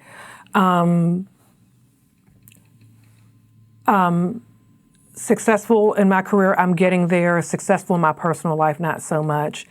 I expected to be married and like we're working towards something. So when you say success, I could say as far as that, I don't feel successful, because success for me, like, and don't get me wrong, like my whole life is not revolved around having another person, but make no mistake, I think we were put on this earth to be with one another. We weren't put on this earth to be alone. Right. That's not our natural state of being. Yeah. So success to me would be me sharing my life, my world, my children, this thing with another person. That's success for me. Somebody meeting me where I'm at and I'm meeting them where they're at. That's success for me. And we're enjoying the fruits of our labor together, or we're thugging it out, fighting together. That's success to me. My mom and dad were successful. They found their person, and their life was not perfect. You know what I mean? They went through stuff and broke up and got back together, but that was success. Like, he died loving his wife. His wife, 7 years, couldn't wait to see him again. That's success. See, normally this is a part where I give pushback and explain to people my understanding of success. Yeah. And Being fulfilled yeah. is success. Yeah. So the way that you defined it, this is actually new in terms of what I'm hearing from a guest and really from anyone. Yeah. Where you're defining, the way that I hear it. Yeah. You're defining purpose in life as you see it. And your purpose is, you have your purpose being fulfilled in nursing. And there's also the purpose of having a mate. Sharing your world with Sharing your world with someone. That and that, fulfilling your purpose ultimately in life, like that means success. But I can't push back on that much because that makes complete sense to me. But there's also another addition to the conversation that I'd like to add. Yeah. Which is your effect on others. And I always find a different way to describe it with every guest. But with you specifically, I mean, there's tons of people that look at you just from social media. Tons of patients that you dealt with. Tons of, younger aspiring nurses or nurses, CNAs, aides, janitors, whoever. I'm sure anyone that you've come across in life that you are changing lives just by the way you walk, by, your nails and shoes and dress, how your hair is, the same way that RN changed your life when you were CNA. Yeah. And to me, to have that effect, to be fulfilled in purpose, but still have that effect to where you are changing lives just by how you walk daily, to me, that makes you successful. And that's why I love talking to different people, because now your perspective, now I'm going to absorb it into what I think success is. And maybe he has a point. Maybe I can absorb what he's saying and adapt and adopt some of it to what I think success is, because you've given me something else to really think about. And let me be clear. Do I think I can only be successful if I have a mate? No, I'm not saying that. Because I'm sure there's people that are happily single. I just don't think that's the natural state of being. I think it's innate that we want to share this life with someone. You can't tell me that you were happier single than you are now. So happy, I believe. Fulfilled. Not happy, but like fulfilled. I said the wrong word. Not happy, but fulfilled. A different level of fulfillment. It's a different level, but I didn't even know that this existed. To even question it. Yeah. But now that you're there, you feel like just a little more fulfilled. And that's what I'm saying as far as that. Just like, not that I need a mate to feel happy, but just that little sense of fulfillment. At the end of the day, whether I had a good day or a bad day, I'm sharing that with this person and they understand me at a different level, or, you know what I mean? Just that little thing. You know what I'm saying? I wonder if women just have it naturally and maybe some men don't. Or maybe it's just how you're raised. Because I've never experienced the type of love I have with my wife. Maybe and you growing up having a nuclear family and stuff. And seeing that in so many instances, not just with my mom and dad, but with my aunts and uncles. Yeah. Because I have my one aunt, she passed away. Oh my God, I can't even tell you how many years it's been now. But my uncle, he never got remarried. He's very successful. She was very successful. He literally has a mansion in Maryland. And when I tell you, her clothes are still hanging in the closet. Her pictures are still on, he found his person, and that was just it for him. Sound what was that movie? The Life of Ptolemy? Did you see that? I did. And Samuel Jackson? Yeah, I have to finish it. It was good. No, I have to finish it. Okay, I'll finish it. Yeah, but I grew up with that. a person finding their person. And again, I'm quite sure my aunt and uncle went through stuff, and just like everybody does, but they went through this thing called life together. Mm-hmm. And that's just what it was. You know what I mean? You know what I mean? Just finding that person that just helps life be a little bit more doable. Mm. You know what I mean? Make the tough times just a little bit more doable. You know what I mean? Yeah. So, yeah. That makes sense. Yeah. I gotta look for But could I be like footloose and fancy free and like single and just travel the world and be fine and shit? Yeah, I could do that, but I just don't think we're put on this earth to just... That makes sense. Plus, I mean, traveling, if you're going to Australia, Japan, and all this other stuff, you gotta have your homie with you. Yeah, just saying. Chop it up. And there is something, like, even as a man, like, there were times where I had the feeling of like, oh, I could go meet this girl and just, what if I could just, hey, baby, let's go to Rome for lunch. Yeah. And then the next girl, I found let's go to visit Africa or something like that. But there's something that ties into sharing these memories. And 10 years later, you're talking to the same person. About that experience. The last time we came to this place, we talked to so-and-so and this happened. Right. Yeah, there's value in So you see what I'm saying? Like, not that you put all your happiness into one person but that's just, you know. Yeah. I get it. Well, we are out of time. All right. We have literally approached probably a little bit over 3 hours. Oh, my God. This has been an outstanding conversation. Great. I feel the same. And I was worried. I'm like, maybe I'm not going to be interesting enough. What the hell are we going to talk about for 3 hours? Like, nah, you killed it. Thank you. Thank you. Oh, this was great. I'm so happy I finally got to meet you after 15 years. Right. I'm going to have to go back and really try to calculate how long we've been Facebook friends. But I know it's been over 10 years. I can tell you that. It's been the friendiversary thing. On Facebook and that was 10 years. And that was a few years old when that friendiversary thing came out. And I know it's old because I have deleted Facebooks and changed and re-added all my friends and stuff. Mm-hmm. So it was like 10 years ago, I think, was a time where I deleted and like switched over. So it's been even longer than that, I'm sure. Yeah. This has been so nice. Thank you very much. Absolutely. Thank you for inviting me. This was really dope. You gave me a lot to think about. You gave me a lot to think about, and I love that. Yeah, you definitely gave me a lot to think about, too. Yeah. Dope. I appreciate it. Yep. Well, you know what it is. It's a play cousin, Chelsea Newby. And we'll see you next week.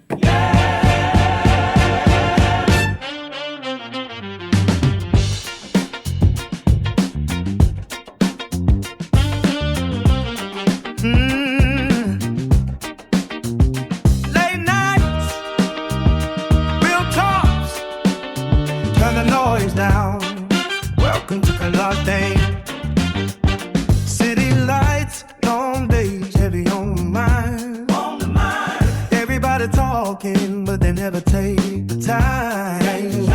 Truth in my chest, I don't sugarcoat pain. If you sitting at the table, you gotta show your face. Conversations deeper than the surface we've been shown. Ain't here to sell a dream, just to show you what I know. Every voice matters, every story got away. If you living it for real, you gon' feel this pain. No scripts, no frames, just heart and time. If you listen close, you might change your mind.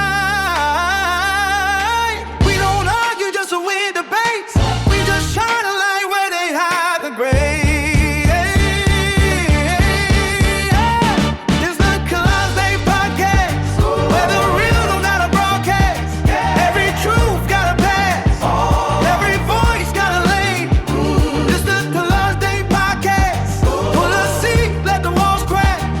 If you ever felt unseen, you gon' feel your name.